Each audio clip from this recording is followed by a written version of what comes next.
Of Memphis. Here are your hosts, Brett Stats Norsworthy and Bryant Dacus.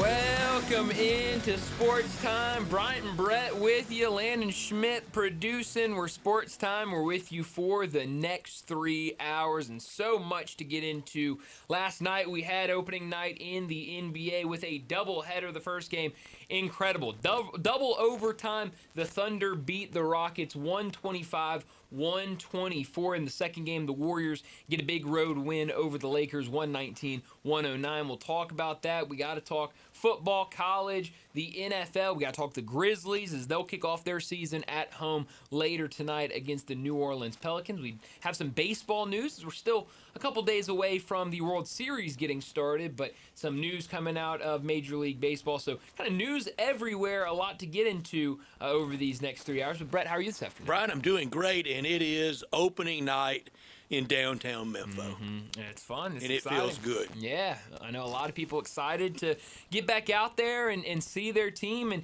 obviously, still some injuries with this team, but the good news that Ja and Jaren will be out there and will be playing tonight will be a lot of fun. You'll see Ja versus Zion. Unless something last minute happens, you'll see those two guys against each other. So it feels like it's going to be a really fun night and a good opportunity for the Grizzlies to get a win in front of their home fans and start the season 1-0. I know the Grizzlies are doing a lot of special things tonight for the first game of the season. Well. They do it really well. I know Moneybag Yo will be out there before the game, kind of doing player intros. Right, how much Moneybag you got on your iTunes? Oh, I got a lot of Moneybag on my phone. I don't listen to rap. I got a good amount of Moneybag on my phone. Shinedown is performing halftime. I don't have any Shinedown on my phone. That's who I listen to. So yeah, we're kind of backwards on that. I love Shinedown. I could not name one Shinedown song. All right, I'm over on Moneybag and Shinedown. Yeah, I think there's Shinedown is like the 2000s rock band, kind of like Linkin Park. Okay. They're awesome. All right, what's their big hit? Second Chance, probably. Sometimes Goodbye is a second chance with a huge little drum solo. Okay. It's amazing. So it's workout music. Okay. For me, at least. I'll be honest. So my girlfriend, notably, not a huge sports person. When I told her the other day that Shinedown was performing at halftime, because I was like, hey, do you want to go to the game Wednesday night, the Grizzlies? She was like, no, I don't think so. You go, have fun. And I was like, okay. And then the next day, I was like, hey, do you know the Shinedown group that's performing during the Grizzlies game? She was like, I have to go. Great. We're going. Great. Whatever. Oh, I'm so excited. So she knows who Shinedown is. I don't know. I'm excited who for the Shinedown Grizzlies is. first and foremost, but I'm really excited for Shinedown. The Grizzlies do ceremony very well. They do. And they have the eyes of the whole world on them on Dr. Martin Luther King Day this year. Yeah. Unfortunately, we'll not have that game because of the international game. So they have it down for that, and I think that helps them on all these, but especially you get one crack at opening night. Yeah, and I think it's going to be a ton of fun. So get out there early and enjoy it because it is going to be a lot of fun. The game should be good. I mean, I think there's a lot of people. These are two teams in the Western Conference that I think a lot of people are kind of, what do we do with these teams? I think with the Grizzlies, people don't really know what this season's going to be for them on a national level. And then for the Pelicans, I think a lot of people expect it to be not a great year, but if Zion can stay healthy, maybe something happens there. So, tonight I want to see him healthy and see what they can do. Yeah, no, I think we're going to get a good look at him. I think a good opportunity for the Grizzlies to start season 1-0. 35 and 20 tonight, though. No. Yeah, keep all that. I see that another night. Let's let this be a ramp up game for you, Zion. And but I mean, look, I want a Grizzlies win. I want to come in tomorrow, talking about a Grizzlies win. But I wouldn't mind seeing a great performance from Zion. I mean, he's got it in him. Yeah, so maybe a high scoring affair and Grizzlies get a win. And for a lot of us old timers that bought the tickets for NFL Now, and the time we had the almost like Dick Hawley hosted it from Channel 5 at the Coliseum, and it was almost like a telethon.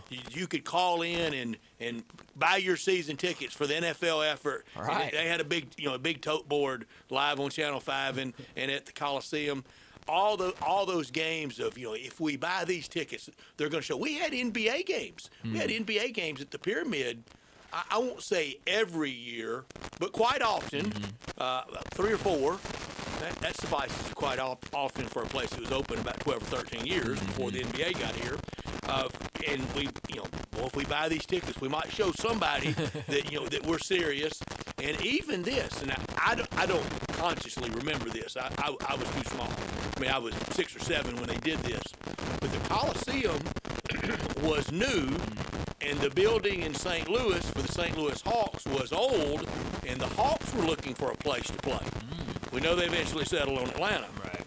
They were coming here and playing regular Monday night games at the Coliseum. Oh, wow. Because it was such a better building than Old Kill in St. Louis.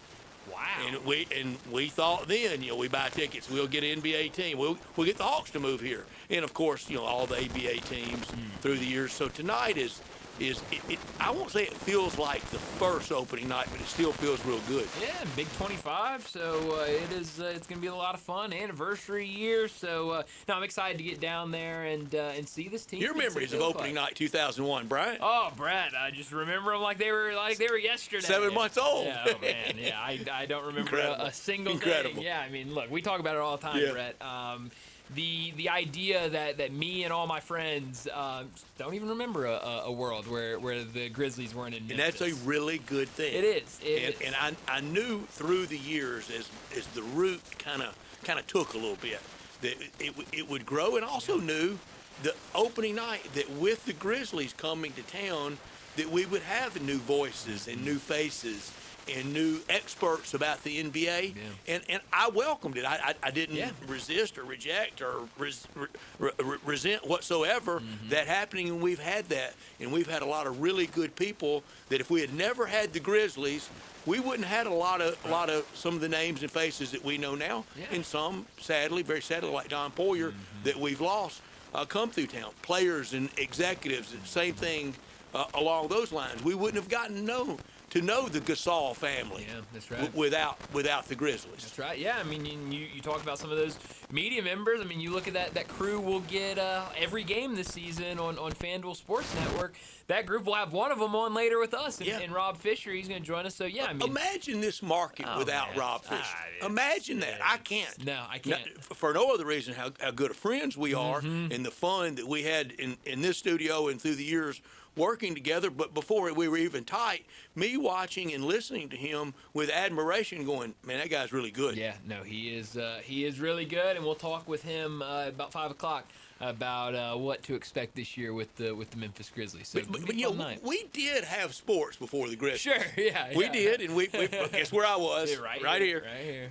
But it's much better with them. Oh yeah, it is so much better. Yeah, when you get to the major league, That's when you get that pro team in there, it's just different. And the playoff moments among some of the best memories I've had in sports. Absolutely. So it is going to be a lot of fun tonight to see this team and experience all the festivities that they are putting on. Last night, though, was a lot of fun getting the season started. It started with the banner going up in OKC. They had their ring ceremony. And then a classic. And then just an all-out, unbelievable game between OKC and the Rockets. And I just had no idea how that game would end.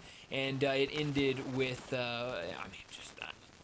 it was perfect. A perfect night for NBC to start the season. It was, and they were great and got a great game in the delivery of it. It's going to be fun all year with the new TV partners and with the newer faces and things like that on our TVs. Yeah, no, it's going to be good. And everyone was tuned in last night to see what that NBC broadcast would look like, to hear that round ball rock. And so, yeah, I think it's going to be the same with Prime. When I don't know when their first game is. I think Friday night maybe.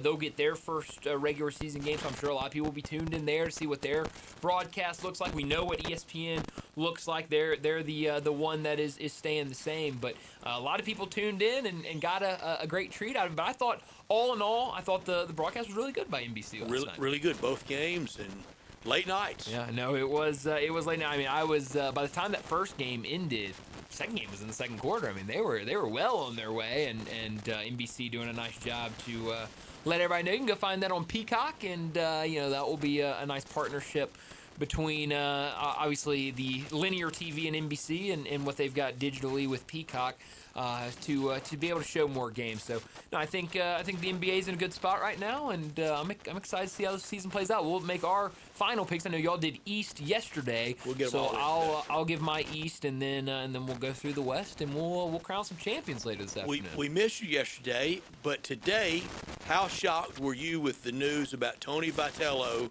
leaving Tennessee to become the skipper for the San Francisco Giants? Yeah, I was surprised, obviously, when that news started circulating. You know I wasn't. Over the weekend. No, you called it. Now you called it with the birds on the bat, but His hometown. that's right. I still think it would have worked. I think so. But hey, he'll go out to San Francisco. They're saying first one. I know Dick Hauser. I mean, he was at Florida State, and then in the bigs, and a good manager. And I think a couple more had cups of coffee. Eddie Stanky had 2 games, and said, "Get me back to Mobile and South Alabama," and he didn't want to manage. But they're saying first. I would like to see how they're not counting Dick Hauser. Yeah, that's interesting. Yeah, no, I mean, I was pretty surprised when I saw the rumors and reports And circulating. he may over have the gone weekend. big league manager to FSU back to the bigs. Maybe we'll definitely have to look that up because that certainly could be what happened. But yeah, I mean, I think I was wondering kind of what happened because I think it was Saturday that the news kind of first came out of, hey, they're in deep negotiations. This looks like something that's going to happen, and then it felt like it went from that to radio silence. And then today the news that they've gotten the deal done. If like you said, don't pay believe cut. it, just means more. Well, yeah, that's right. That when the SEC pays more than big league manager Crazy. jobs. That's crazy. And so he'll go out there to San Francisco, and he'll see one of his former guys in Drew Gilbert, who made his way up to San Francisco last year. And we'll see what he does out there on the West Coast. If it works, it works. If it's a colossal flop, let's say, and he will have real resistance among those big league players, opponents, opposing like coaches, like bullpen coaches and first and third, because they all been on a bus going from Keokuk to Davenport to get to where they are, and he kind of goes college to being the skipper, to handing in the lineup card. There'll be people that really will reject that and resent that. Oh, yeah.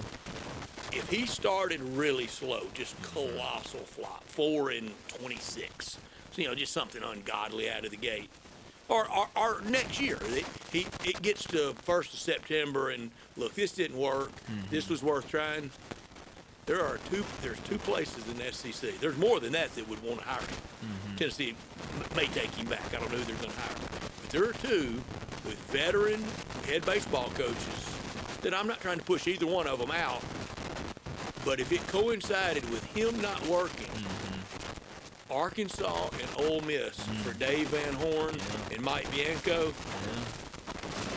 if they thought through emissaries and contacts, he's done with the Giants, you got a chance if either retire, 3.3 won't touch what they pay to get him. Oh, yeah. Because every one of those SEC coaches are going to go help him pack in Knoxville.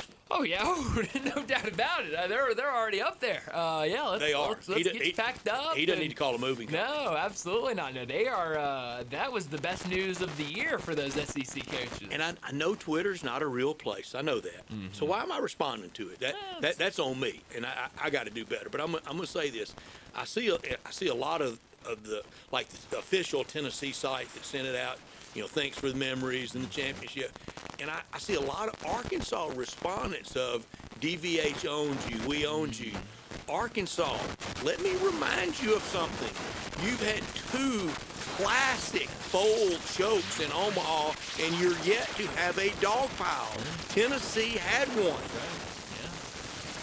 When you get the dog pile, I feel like don't talk anything to people that's got the titles. That's right. Yeah. So, I mean, every team in college baseball will line up if it doesn't work out at San Francisco, but not everyone will be able to pay that type of money. And I think you're right. I think those and all those potshot tweets back at him all would take him as their coach at the next Open. Exactly. I mean, that is the thing. If Arkansas gets to a spot in a couple years, and it's not working out in San Francisco, it's time to make a change at Arkansas. Oh yeah, when they put out a hot board of next head coach, he'll be name number 1 up there. So yeah, definitely some surprising news. And now, I mean, not a great spot for Tennessee. I don't know what they'll do, but when you're having to replace your head baseball coach in October, that is not the best thing to happen. A lot of work being done right now. This is it. That's this right. is the time to put it in. Well, opening day's not far away. No, in February. February, somewhere in those February teens. 10th, yeah, 15th. So I mean, it'll be here before we know it. So not a great time for that. But we'll see what happens out in San Francisco. Well, we have a busy show today, so let me go ahead and set it up before we get to top and not top story of the day. 3:30. Coach Tommy West, he's going to join us. We'll talk college football with him. We'll talk about what happened over the weekend around college football, start previewing a couple of the games for this weekend. 3:45, we'll talk some more NBA. We'll talk about those 2 games from last night on NBC. We'll also talk about some of these games tonight, including the Grizzlies and the Pelicans. 4 o'clock, David Cohn, the co-host of Crane and Company, he'll join us.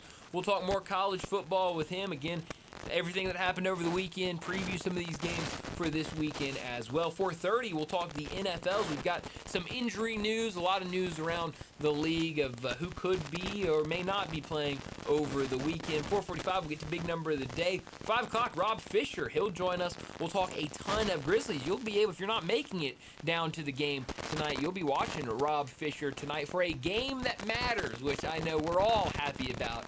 And so we'll talk a lot of Grizzlies with Rob Fisher at 5 o'clock. 5:30, we'll get to our NBA picks. I know y'all did Eastern Conference yesterday, so I'll quickly run through my East, and then we'll all get to our Western Conference picks. We'll do MVP, Rookie of the Year, Coach of the Year, Defensive Player of the Year, First Coach Fired. We'll also crown our champion for the upcoming season. And then at 5:45, we'll wrap up today's show like we always do with Moe's Crunch Time.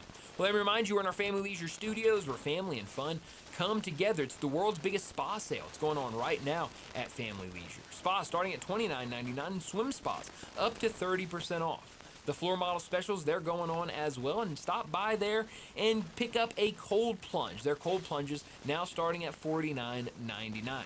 Free umbrella with purchase of select patio furniture sets. It's a perfect time to go ahead and purchase that swimming pool. The swimming pool clearance pricing is going on through the end of October.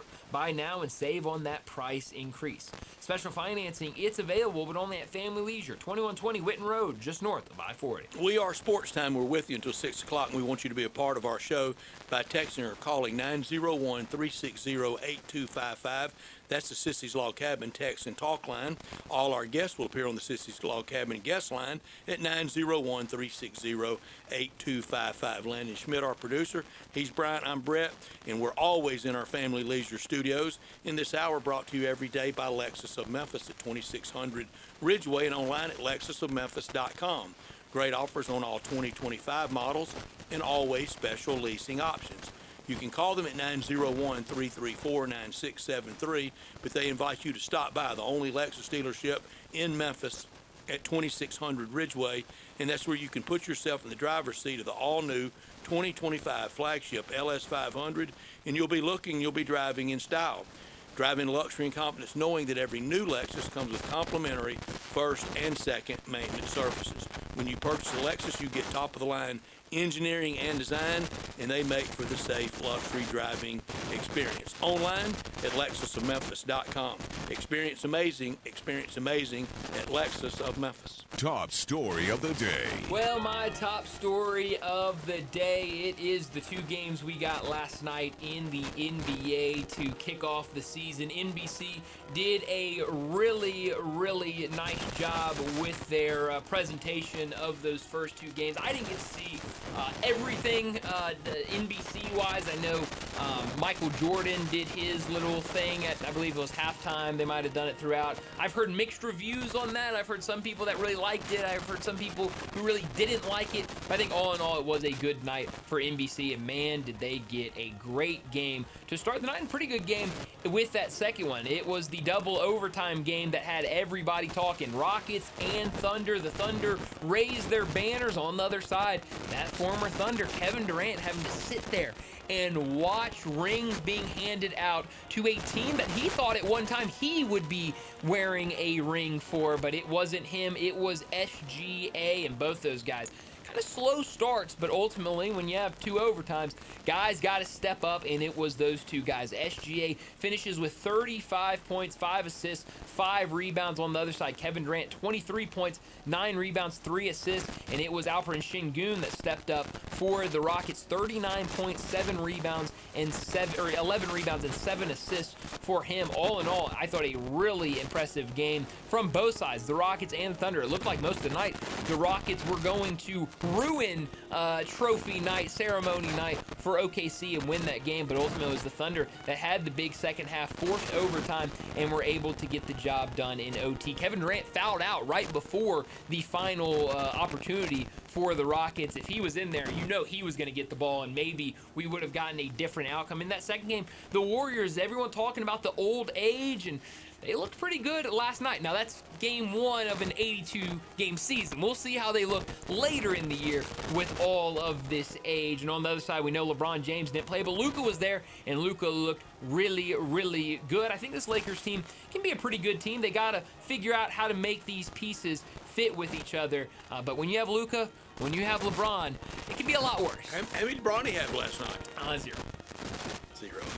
0 minutes, Brett. So, yeah. Same as Dalton Connect. That's right. I asked a question. I knew the answer to. Well, you did. You did. My top story for the 25th time, opening night for the Memphis Grizzlies.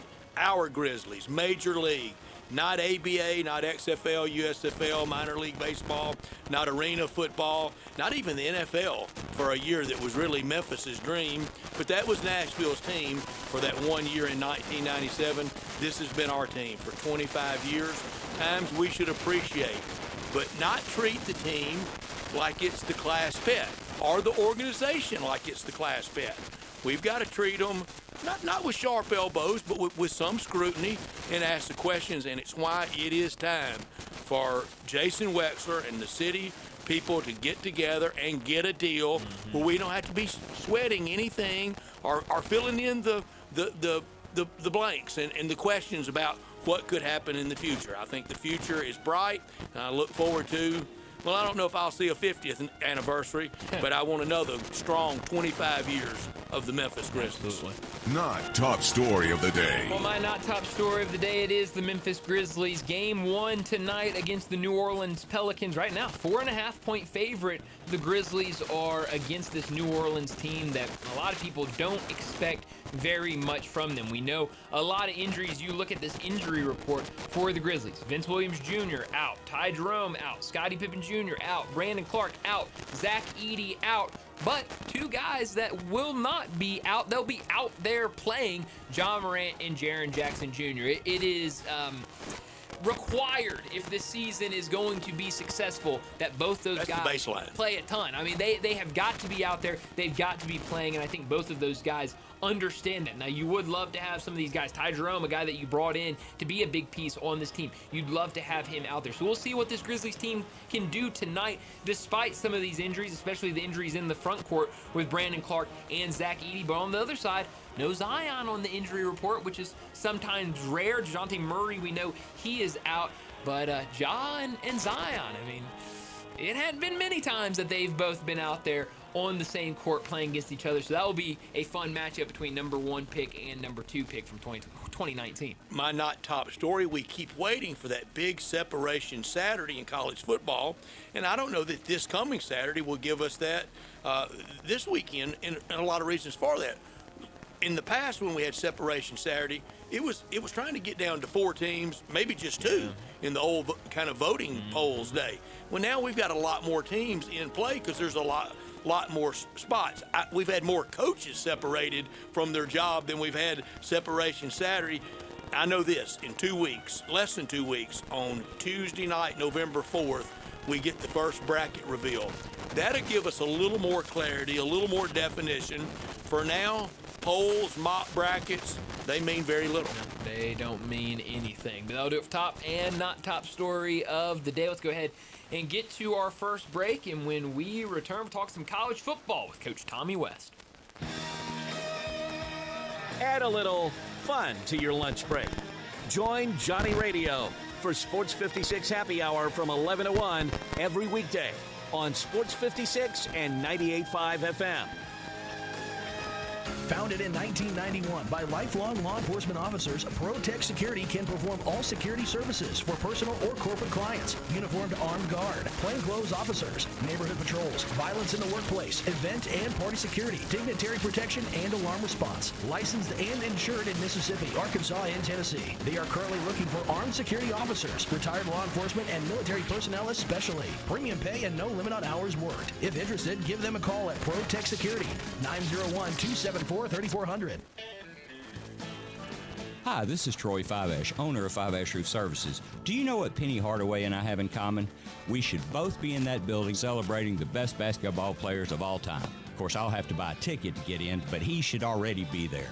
But seriously, we both surround ourselves with the best people we can find. We work hard to achieve our goals, and we are both among the best in our respective fields. At Fiveash, we can't win titles or get national awards, but what we can and do strive to do is give 100% of ourselves to give you the best product possible and one you can be proud of. So if you need a roof, siding, or gutters, give us a call at 901-367-0050, and we will do everything we can to provide you the best of everything. Fiveash Roofing. Fair, honest, and ethical. 367-0050 or memphisroofer.com. 367-0050 or memphisroofer.com. Fiveash Roofing, it's what we do.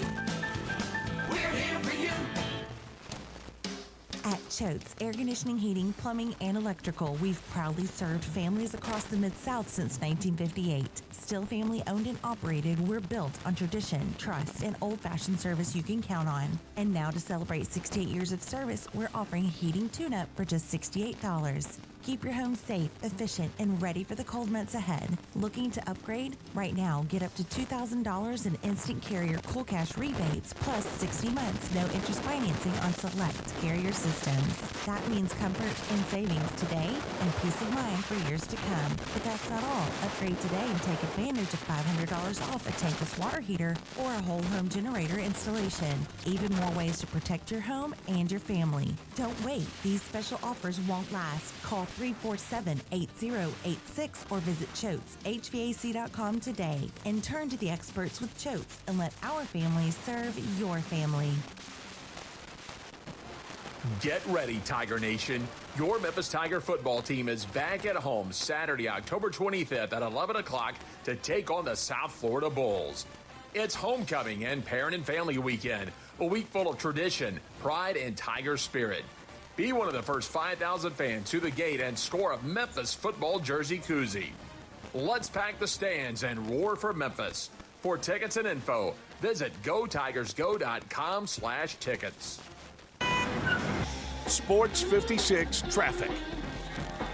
Good afternoon. Trying to build already certain sections of Sam Cooper going outbound, moving at the moment as we check it out live again on 240 East here to Airways all the way out to 385 as you get on the Billboard Parkway.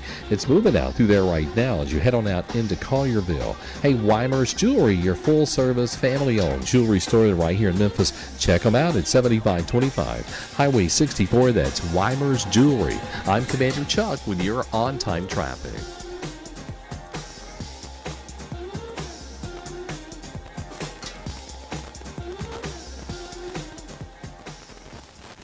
Now back to Sports Time on Sports 56 and 98.5 FM. This hour is brought to you by Lexus of Memphis. Here are your hosts, Brett Stats Norsworthy and Bryant Dacus.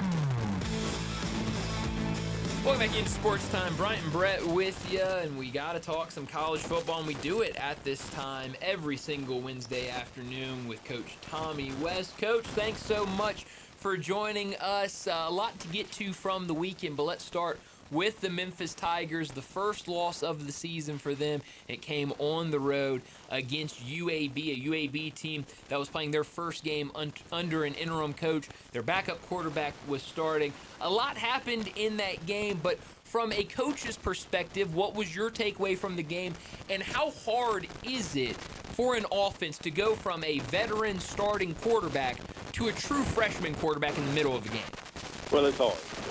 I mean, it's not the same. I mean, you got when Memphis lost to a guy. Although giving UAB credit, they were playing really well, and it wasn't like Memphis was running away with the game with their starter.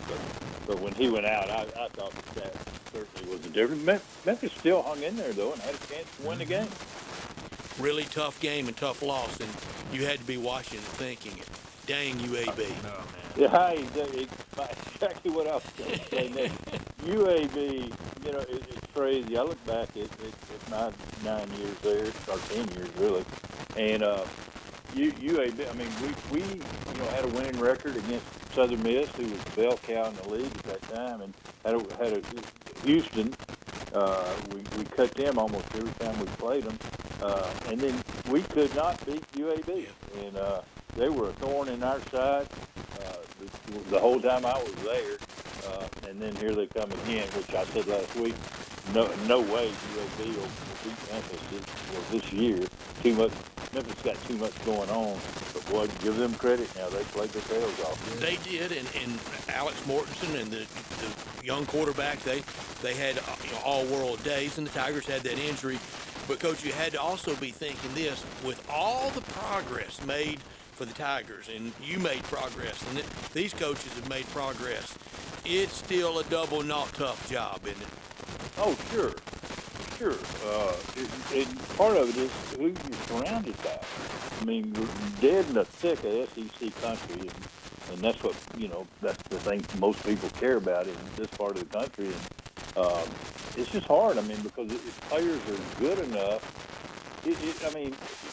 I know you got facilities now, we got a lot going on, but to beat Tennessee, Alabama, LSU, Oklahoma now right there on the other side, it's not going to happen in recruiting. I mean, even though you got facilities, you got nothing like what they got. And so, I mean, yeah, it's hard still because of what it's compared to. The thing I hope happens there, and I don't live there to get the feel, but I mean, hey, it's one loss. What a heck! I mean, somebody coming a long way now.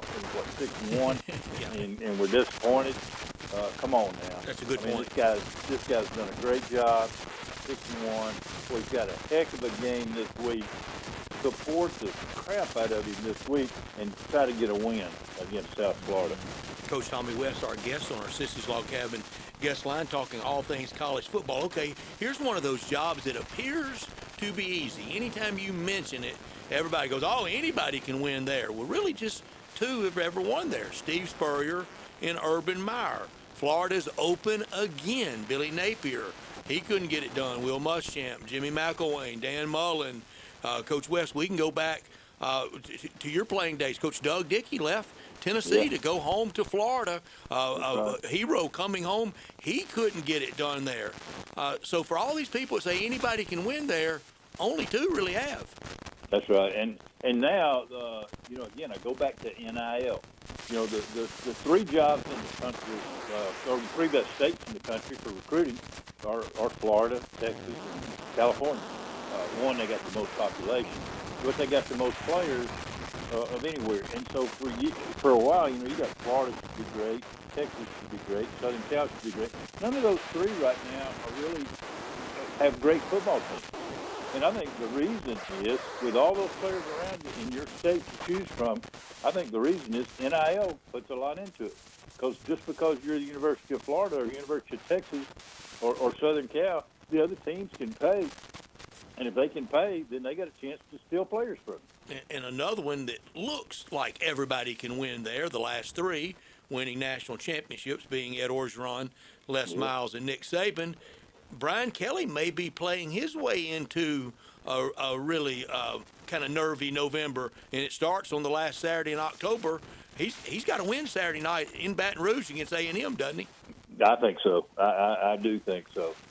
They put too much into that, and then he kind of put himself in a tough place when he said, he was leaving Notre Dame to have a chance to win a national championship, and he hadn't gotten that done. And really, I think they're underachieving right now. I do too. I really do. I think they got better players than what they're playing. But, man, I got 4 videotapes sent to me. I got a guy at Vanderbilt, Dalen Wood, a defensive lineman that I had at middle. And he ate their lunch. I mean, they couldn't block. So, I mean, again, we talked about Penn State. There's got to be something going on. But, you just think, I don't know, LSU, in-state, used to nobody could get players out of that state. Florida, you used to say they are the University of Florida, even though you got Miami and FSU. There's enough players to go around, but it's just not that way anymore. Somebody's going to take that Florida job, though, aren't they? Yeah, oh yeah. You got to take a swing at that, don't you? I think so. You look at, well, you got a chance to win a national championship, and I guess, I think if I was out there right now, the SEC, certainly lures a lot of coaches in.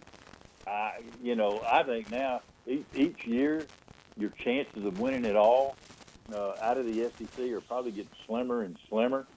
Well, it's been a while. Mm-hmm. You look back now, it's been, because the league is so freaking good now.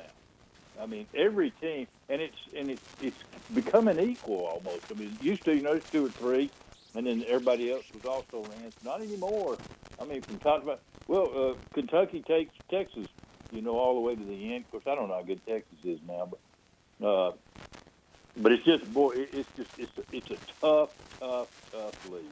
It really is. You mentioned that Texas team. They get the win in overtime against Kentucky on the road. Now they got to stay on the road and go to Mississippi State, a Mississippi State team that has been pretty good at home, undefeated against the spread at home. They had that big win early in the season against Arizona State on their home field. What do you expect in that matchup between Texas and Mississippi State? Would not shock me at all to see Mississippi State pull that off. They've been really close all year. They pulled it off against Arizona State, but it wouldn't shock me at all to see them pull that off. I don't understand Texas. They got to have better players than how they're playing. But offensively, that was pathetic. I can't remember exactly what the yardage was, but I don't think it was 200 or run. They're just not very good offensively, which is shocking, with your head coach being an offensive guy. So, but it wouldn't surprise me to see the Bullies pull one off. Were you surprised with the Ole Miss offensive production and then the lack of defense, with not even making the Georgia punter make an appearance, not a punt? To be honest, I was surprised at both. Ole Miss, I think, really, really good offensively. Well, no idea they could do that to Georgia now, because Georgia's going to play, good, solid defense with Kirby there. I had no idea that they could move the ball and score points like they did. That was incredible. And then on the other side, I don't think Ole Miss is great on defense, but I had no idea I never had thought Georgia was great on offense either. I never thought Georgia was near as good as Ole Miss offensively, and then Georgia moves it up and down the field also. So, and then in the end, Georgia just kept it going. Man, they got something going. They get you in the fourth quarter just like they did Tennessee, and they're hard to beat there at the end. And I really believe it's just their guys think that we just keep playing, we're going to win the game. It felt like it too, Coach West. I know. At the game, it felt like the end of the fourth quarter, Georgia had Ole Miss kind of right where they wanted them. It's crazy. But their guys believe that. I don't think there's any question that their guys believe that, hey, we keep playing. The only thing that can beat us is the clock. If we run out of clock, that's the only way we can lose. Boy, you got a program rolling when everybody's still kind of saying, well, this is not Kirby's most talented team. He's had better teams. Gunnar Stockton, we got some questions about him. Yeah. And they win 17-0 in the fourth quarter after they're down 9. Against the, fourth-ranked team in the country. And I've said before, I've said here that I wasn't sold on Gunnar Stockton.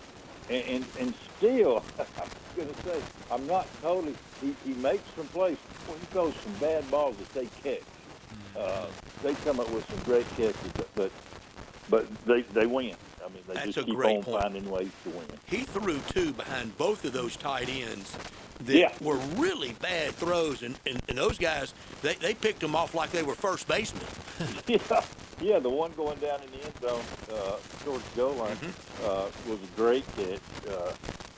It's just he's just a winner. He's a guy, and I think they believe in him. I think they love the players, love his toughness, his grit, and he kind of wills them to win. Yeah, he really does. And now Ole Miss, they got to stay on the road as well, this time against Oklahoma. And I'll be honest, Coach, I've been going back and forth on this game. I really can't figure out what to expect in this one. Oklahoma, they lose that game a couple weeks ago to Texas, but John Mateer was his first game back. It kind of seemed like he kind of rushed getting back to the field because of how big of a game that was. What do you expect here between Ole Miss and Oklahoma? I think it'll be a really, really close game. I think it'll be a really, really good game. I don't know. I've not been sold. Maybe I saw him at bad times on Oklahoma offensively. Now, I think Oklahoma defensively is really good. Yeah. So, we'll see, because Ole Miss offense is really good. That one will be, to me, will be fun to watch. Feels like it's going to be really wet Saturday. What is the dynamic around wet ball practice? Does it help, or do you just run a lot of good footballs? You run a lot of good balls. I agree. Yeah, I don't think it matters. It's a little bit like practicing for the noise. I think all you do is leave with a headache. Yeah, boy, and then the third Saturday in October. Man, watching that game, it really was. It wasn't sad for Alabama people, but that's a 16-7 game, and Tennessee's going in to score right before the half. And it's going to be a 16-14 game at the half, and let's get it on, let's see. And then they throw the pick, and all of a sudden it's 23-7 at the half. And basically at that point the game was over. It's crazy how that one play, that one play just took them out. One play in that swing of emotion, and Coach West, for as much as it's looking and sometimes maybe feeling and sounding like the NFL, it's still 20-year-olds, and emotion matters, doesn't it? Oh, yeah, and especially stats at that time. Yep. Because, that was, of course, the clock ran out because he was running the score. And, now you got to go to the locker room, and you're like, crap. Here we are. We've been a 2-point game, and now here we are now 23-7. I thought Kirby Smart made a great point post-game Saturday in Athens, because everybody – and I've fallen victim of this, the big halftime speeches. And he said, what do y'all think we're in there doing at halftime? First of all, it takes us forever to get off the field and into the locker room. Then the clock is running. You got to maybe go to the bathroom or get something to eat, IV maybe. He said, we're not going in there and instituting a new game plan. We all think y'all are working some magic at halftime, don't we? Well, the crazy thing is, too, and you always hear about, man, and some of these announcers talking about the adjustments that were made at halftime. Man, they made some great adjustments. And I'll guarantee you, 99 out of 100 times, you don't change anything. You've worked a solid week studying these opponents and putting in a game plan. And at the end of the day, the bottom line is, in the first half, we didn't execute the plan that we had very well, guys. We got to do a better job executing. We're not in there changing offenses and changing defenses. Now, every now and then you tweak a little something about, hey, we're going to call a little bit more of this and a little bit more of that, and get away from some of this. They've hurt us. Corners, you got to get up more. We can't stay off all day. But as far as changing schemes and this, there's not much of that goes on. Yeah, it's no magic act. You're not in there on that chalkboard putting in a new offense. No, it's like pregame speeches, and everybody says, you got to get them ready to play. Yeah, get them ready to play. You know what? Now they're getting paid to play. You get your butt ready to play. Not my job to come in there before the game and get you ready to play. If you're not ready to play when we get here, I'll find somebody else to put in there for you. That's a really, really good point. Coach, as always, thanks so much for joining us. Always a blast, and we'll do it again next Wednesday. Okay, guys. Thank you. Thank you, Coach West. Coach Tommy West with us every Wednesday, and what you see is what you get. Yeah. Isn't it? Really, really good stuff. And I love Kirby. Little browbeating of, y'all giving us way too much credit, because you just got to get in there. And what was the game? I think it was OU last year. I started with Coach Kiffin post-game. I said, feels like something happened at halftime. Was it loud and noisy? He said, no, it wasn't. Yeah. Then I had Jackson Dart on. I said, Coach said it didn't get very loud and noisy. He goes, he did? He said, it was real loud and real noisy. Well, to each their own. Yeah. It's kind of a perception thing, right? Coach Tommy West with us on our Sissy's Log Cabin guest line. Sissy's Log Cabin, the official jeweler of the hometown Memphis Grizzlies.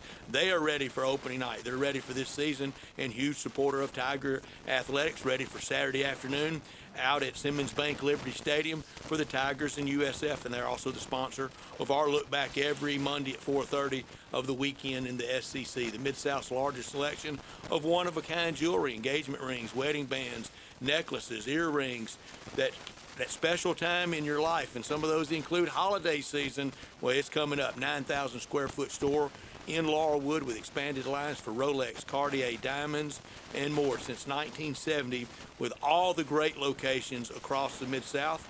The official jeweler for the Memphis Grizzlies, and at FedEx Forum with the floor seat lounge. Go back into that floor seat lounge and look at those beautiful display cases, and you'll see what we talk about all the time about Sissy's at FedEx Forum. Unsurpassed value, exceptional service, expansive selection, and an extraordinary shopping experience, because life's too short for ordinary jewelry. Well, let's grab another break, and when we return, it was a fun night in the NBA last night. A lot of games tonight as well, including the Grizzlies and the Pelicans. We're talking NBA next on Sports Time.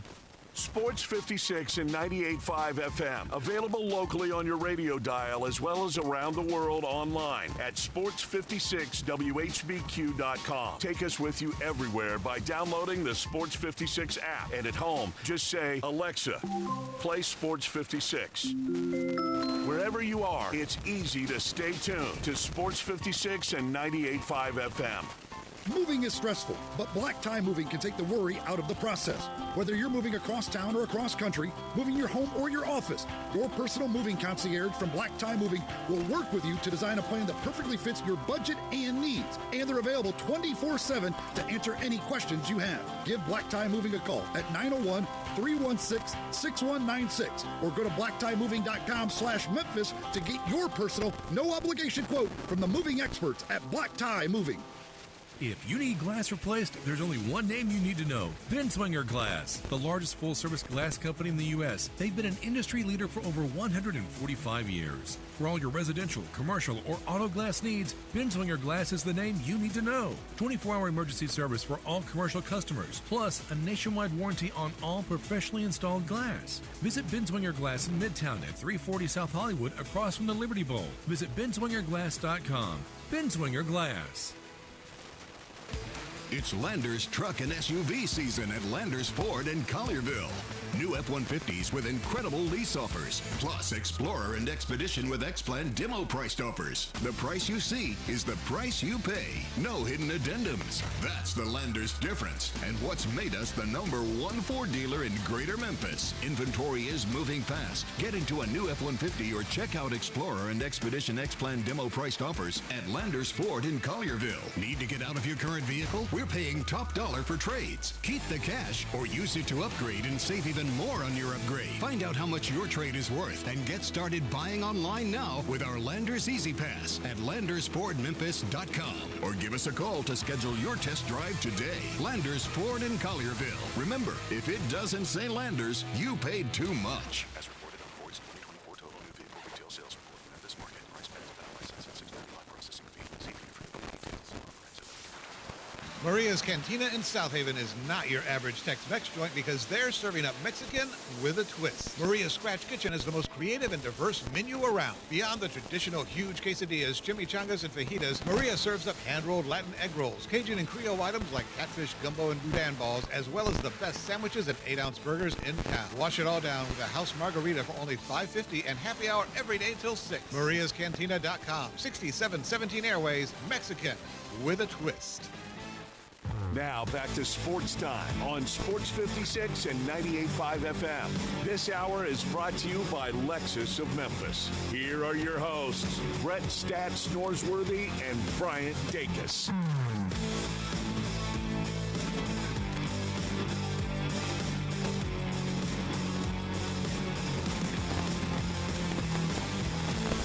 Welcome back into Sports Time. Brian Brett with you. We got to talk some NBA last night. A ton Big of voice fun. Joel Myers in town.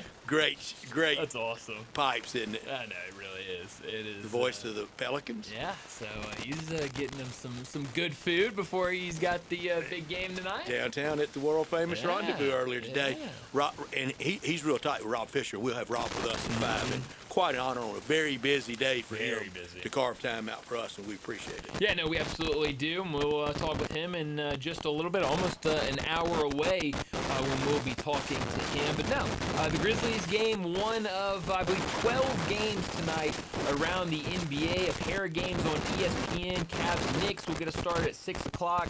That could be the end in May. Well, I was about to say, that could be the Eastern Conference Finals. And then at 8:30, also on ESPN, Spurs and Mavericks. I know a lot of people excited to see that game. Victor Wembanyama back and Cooper Flagg on the other side, so that should be How long a really will they fun butt game. heads over the next how many years? Yeah, I mean, it could be Texas rivalry. It could be a lot.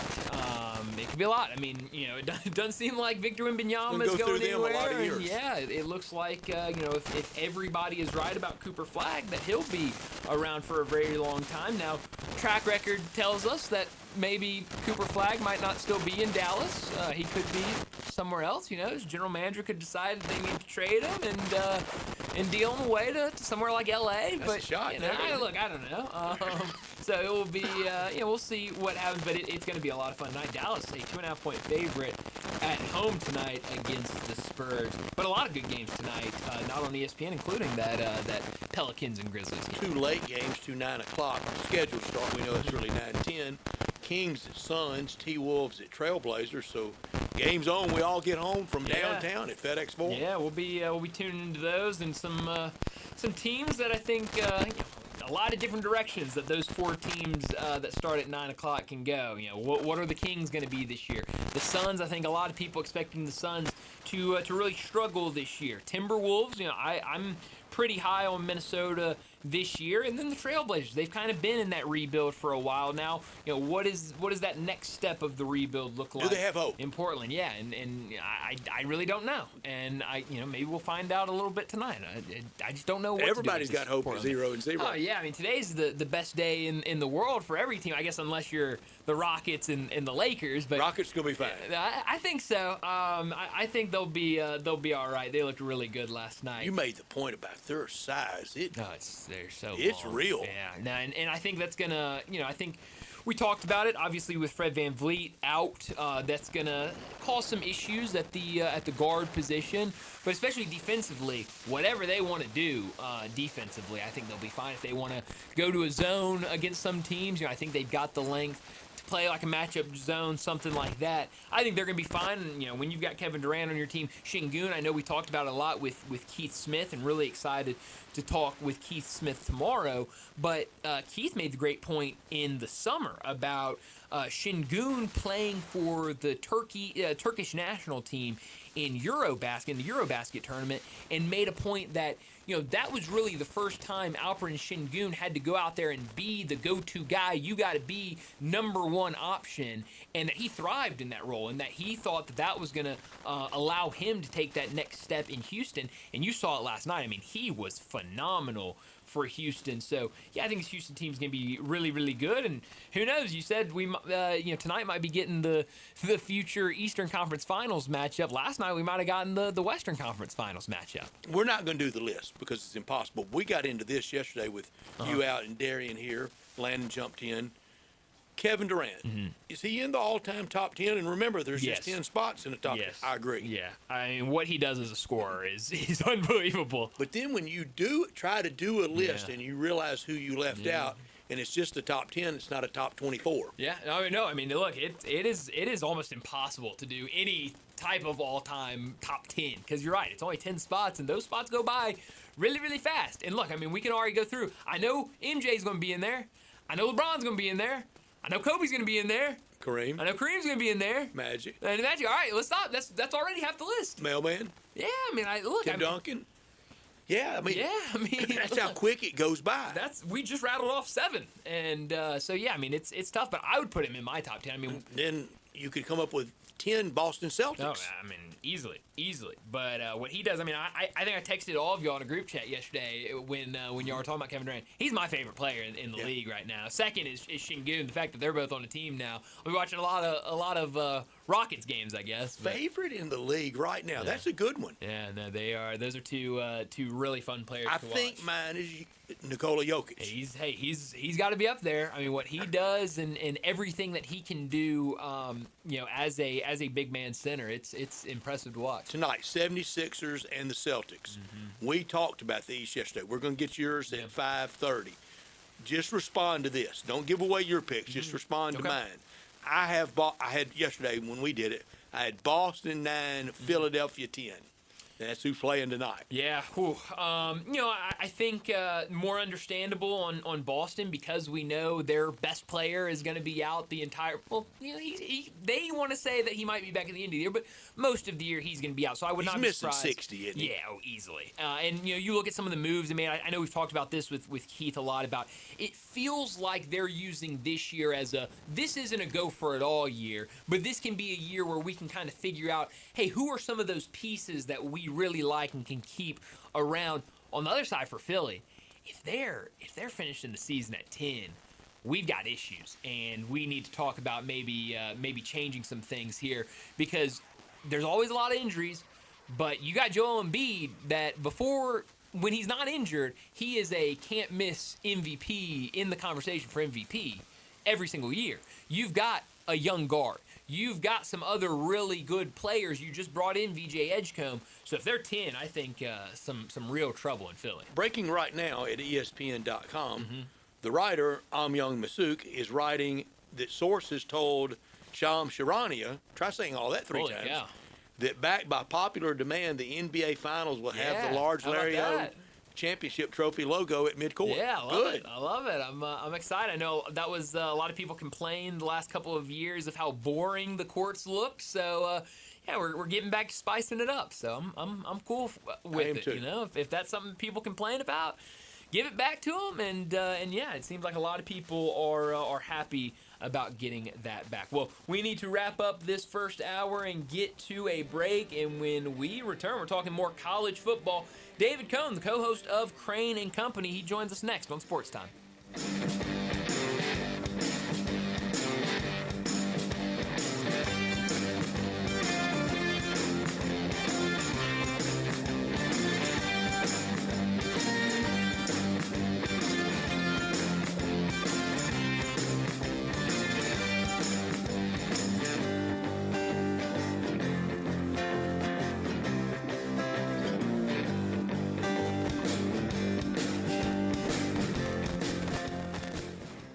Life's too short to blend in, so embrace your extraordinary style today at Sissy's Log Cabin. From everyday pieces to statement jewelry, you'll find something here for every occasion. Celebrate with exquisite quality, brilliant natural diamonds, and unmatched service you'll only find at Sissy's when you stop by any of our 7 locations or shop online at sissyslogcabin.com. You deserve the style of your dreams, and you'll find it at Sissy's Log Cabin.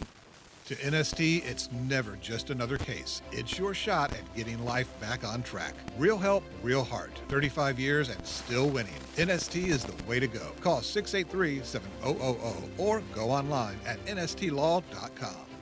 I'm Gary York. I'm the service director at Lexus of Memphis. Our service department wants to be more than just a place where you get your oil changed. We do glass repair, windshield replacement, recalibration of your camera and sonar systems, even wheel repair, tire replacement, all the things you would expect from a luxury automotive dealer. Please check out our website. You can schedule your appointment, check out our specials, hours of operation, or if you'd like to do it in person, please reach out to one of our associates at 901-271-5199. Step up your wings game at East Coast Wings and Grill. With over 60 wing flavors and 7 heat indexes, do you have what it takes to turn the heat on your wings up to insanity? East Coast Wings and Grill is family friendly with a large variety menu to satisfy the whole bunch. Sign up today for their loyalty program and taste the rewards. For every $1 you spend, you collect a point. Earn 100 points and receive a $5 reward. Next to Lowe's off Highway 64 in Bartlett, come try America's best wings at East Coast Wings and Grill. Family Leisure doesn't do anything small. It's always got to be big, just like the world's biggest spa sale. Happening right now at Family Leisure. Check this out. You can get spas starting under $3,000. Spas and even swim spas, they're up to 30% off. Floor model spas have even bigger special prices. Cold plunges are all the trend right now. Take the plunge starting under $5,000. You see a patio furniture set you like? You could get a free umbrella with it. Ask an associate for details. Plus, swimming pools are clearance price now through the end of October. Get yours before the prices increase. That is with any big sale. Special financing, it's available. The only thing small during the world's biggest spa sale at Family Leisure are the prices. Family Leisure, Whitten Road at I-40, where family and fun come together.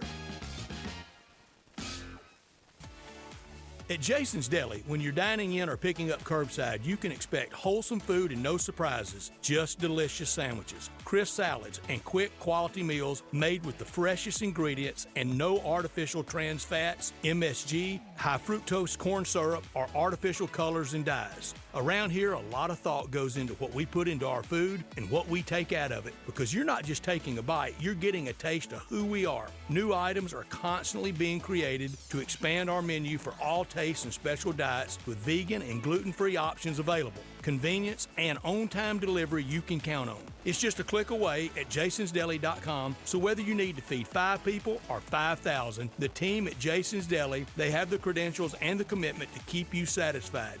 Freshness is nearby at Jason's Deli with locations at Ridgeway in the Park Place Center, Poplar and Highland, Germantown Road in Cordova, and on Goodman Road in Olive Branch. Jason's Deli. It's wholesome food and no surprises. Sports 56 traffic. Good afternoon. A bit busier than it was 15, 20 minutes ago on Sam Cooper. Certain sections there mostly going outbound. As you come past Perkins, Midtown traffic's on the increase. A little bit more in the last few minutes, especially I-40 over here at Chelsea. Watching it pick up on 40 East now, coming past Warford and Hollywood all the way over to White Station. Hey, Zips Car Wash is where I go, and so should you. Get upgraded shine and protection at your local Zips Car Wash. Check them out at zipscarwash.com. I'm Commander Chuck with your on-time traffic.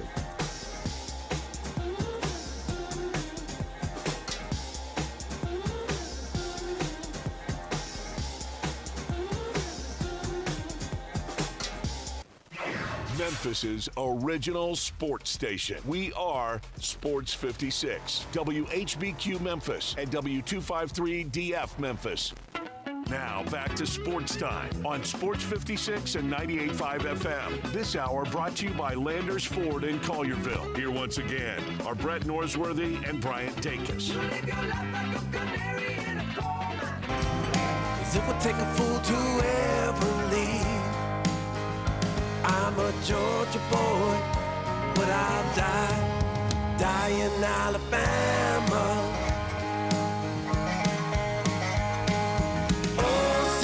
Welcome back into Sports Time. Brian Brett with you, and you're listening to our next guest. We love listening to his music. We love talking football with him. It's David Cohn, the co-host of Crane and Company. David, as always, thanks so much for joining us, and let's start with this one. Die in Alabama. You're a Georgia boy, but you're going to die in Alabama. Tell us a little bit about this one. Well, thank you guys so much for having me, as always. You know, I married an Alabama girl. What can I say? And when we got married in 2019 in Georgia, I'm from South Georgia, Statesboro to be specific. I had this idea for a song that I thought would work pretty well. I'm a Georgia boy, but I'll die in Alabama. And my wife's family property out there is just it's so heavenly. We enjoy spending time there. And but I didn't write that song until I actually moved to Nashville. So living in Tennessee and seeing how beautiful Middle Tennessee is sort of complicated that scenario even more because I certainly love being right here in Tennessee. But as far as the song goes, I'm a Georgia boy, but I'll die in Alabama. We're real proud of that song, and I've had several people come up to me actually at Bryant-Denny Stadium and tell me how much they like that song. I bet you did, David, and you didn't marry just any Alabama girl. You married royalty. Did you ask Richard what the track and field sport was that they used to talk about? I did. He said that someone said he won the shot put, and he said, no, I didn't win the shot put. I won the discus. So he was a state champion discus thrower. And then I did confirm the basketball story of his mother taking off her shoes and helping helping teach him how to properly make free throws. I didn't think it was shot put. Remember, I speculated, I postulated that I thought it was the javelin, but it was the discus. That's the way he said it. And, and throwing the discus takes a lot of discipline. Every person I've ever known, I mean, you just don't pick it up and heave it. I never did it, man. That was one sport I never got into, probably because I was so slow that I couldn't get past the track part of track and field. Right. So I never went over to see the other activities they had. But just speaks to his athletic prowess that he was able to be a state champion in more than football. Yeah, he could have played any sport. All right. So with your music inclination and expertise, tell me this: how does it go over between the Bama fans and the Tennessee fans, because they're in a full battle over which one owns Dixieland Delight? Yeah, that's a really good point. I actually haven't had too many people bring that up to me. Dixieland Delight obviously calls out Tennessee in the song, but I mean, Alabama, I guess here's the way I feel about it. Alabama's been playing it. Tennessee can't play it because you have Rocky Top. You already lay claim to one of the greatest country music songs of all time, written by Boudleaux Bryan, I believe, who wrote it on the way to the studio, saying that he had a song ready when he didn't. At least that's the way that my father tells that story. So, look, both of them have awesome songs. And then also on top of that, Alabama has Sweet Home Alabama. So, I don't know. There's no shortage of great music going around with those two programs. And the thing about Rocky Top, that is not the Tennessee fight song. I love correcting people. Down the field, when they score a touchdown, the first thing the band plays down the field, the very song, Rocky Top, did not hit until the late 60s, 67 or 68. Yeah, no doubt. That's what I'm saying with I believe that story is correct, writing it on the way to the studio. But if you're Tennessee in the state school, you have to adopt that song. Yeah. I mean, it's, some of my wife's family that you're talking about, Richard Todd, they can't stand that song when it plays. But I always say, look, don't fault the song because Tennessee has co-opted it. It's still a great country music song. Yeah. It's very tough to not fault them. Were you in the building Saturday night? No, I was watching from our house. We did an instant reaction for that game, and really we're doing instant reactions on Crane & Company every Saturday for a lot of the big games. That's so awesome. If you want to catch those, go over to our YouTube channel at Crane & Company. And we just had Coach Tommy West on with us, and he played at Tennessee. He knows what Third Saturday is all about. That game, it made the big swing on the field flipper before halftime. Yeah, actually, I just broke down that play for my Huddle Up segment this week, and I didn't break it down schematically. I broke it down for the situation of it. 1 yard line for Tennessee, 8 seconds to go before half. They've already burned their final timeout. So to me, the defense is alerting pass there in that scenario, and they come out in heavy personnel, 23 personnel, jumbo package, and they go play action. I would have just lined up and run your favorite pass play, or if the defense is alerting pass, just actually run it, even though that's risky with 8 seconds to go before half. But either way, it didn't help that the ball was underthrown and everything just completely flipped there. The Tide just rolled from there on out. And the Tide have been rolling ever since that loss first week against Florida State. They have looked the part. What has impressed you the most about this Alabama team?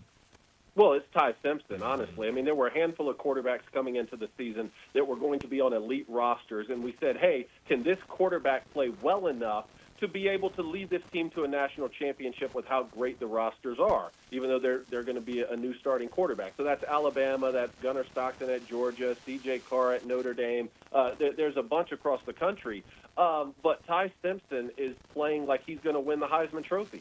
I mean, I said this in our reaction on Saturday. The kid is playing like he's going to win the Heisman Trophy. His accuracy, the ball placement, the way he's running the RPO game, I mean, he moves really well. His poise in the pocket. What shocks me is that Alabama is winning the time of possession in a lot of these games and isn't necessarily running the ball that well. I mean, it's nothing to say that Vanderbilt or Missouri or Army or Michigan win time of possession because they're so dedicated to the run game. But Alabama's sustaining 12, 13, 14 play drives with throwing the football effectively, and that all starts with Ty Simpson. I also think they're improving on the defensive side of the ball. They're becoming more disciplined. They're run fitting better from the secondary against some really great running teams. I mean, when you beat Georgia, and I know Georgia still rushed for 220 or something against them, but when you beat Georgia and Vanderbilt and Missouri, those teams know how to run the football, and I think those are going to be great tests for Alabama here as we get into the end of the season. All right, David, I'm going to tell you how it played out for me, and then I'm going to ask you what you thought. I leave somewhere about 12, 13 minutes to go, or about 2 minutes to go in the third quarter to make my way down the field. And at Athens, I had to go out through the stands, so I left a little early. When I got to the field, Ole Miss is up 9, and it feels like they have them. I don't know that I fully was ready to start declaring victory, but I was feeling real good. Did you think Ole Miss had Georgia up 9 closing out the third quarter?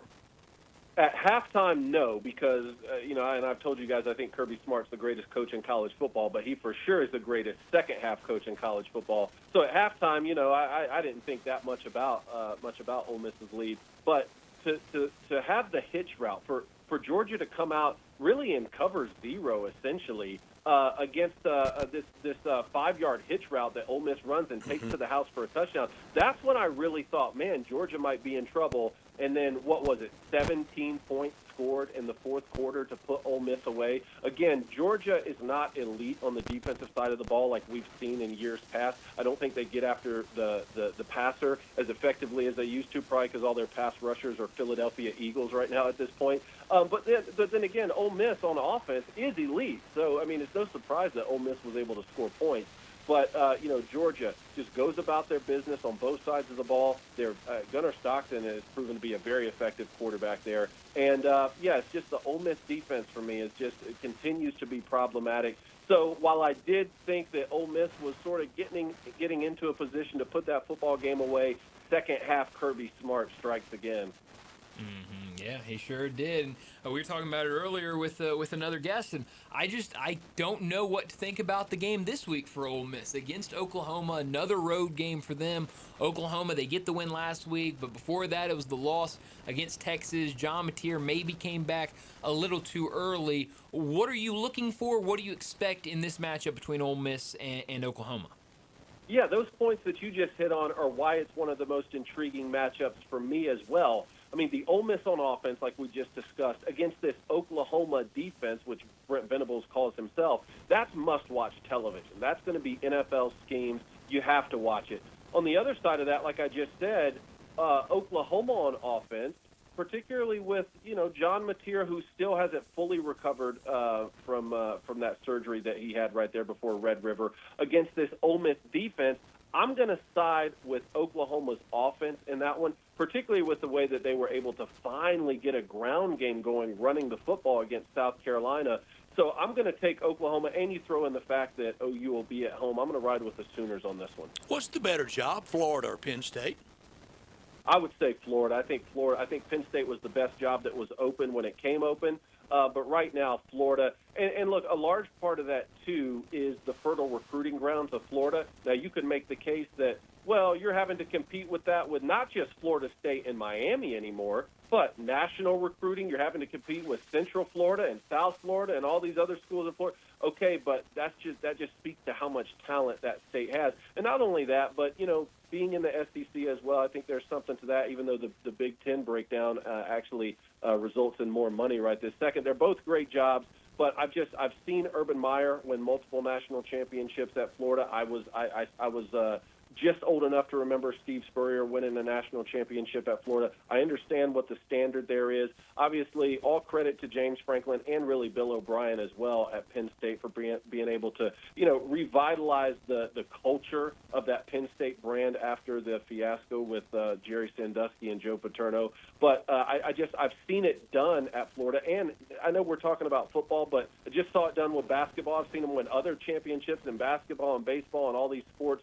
I think that that's an awesome job. Now, if you guys want to make a counterpoint that it's easier in the Big Ten or there's an easier path or something like that, I would certainly entertain it, because right now I'm seeing the Southeastern Conference cannibalize itself, and maybe that will affect college football playoff spots right now as we speak. But I think moving forward with what we're going to get with Super Leagues and what the college football playoff ultimately becomes, I still think the SEC is positioned very well, as are the Florida Gators. I'm with you, and we've laid that out. I've laid that out about the Florida job better than Penn State. It's not to diminish Penn State. I just think it's better, and you wake up on Christmas morning wearing shorts.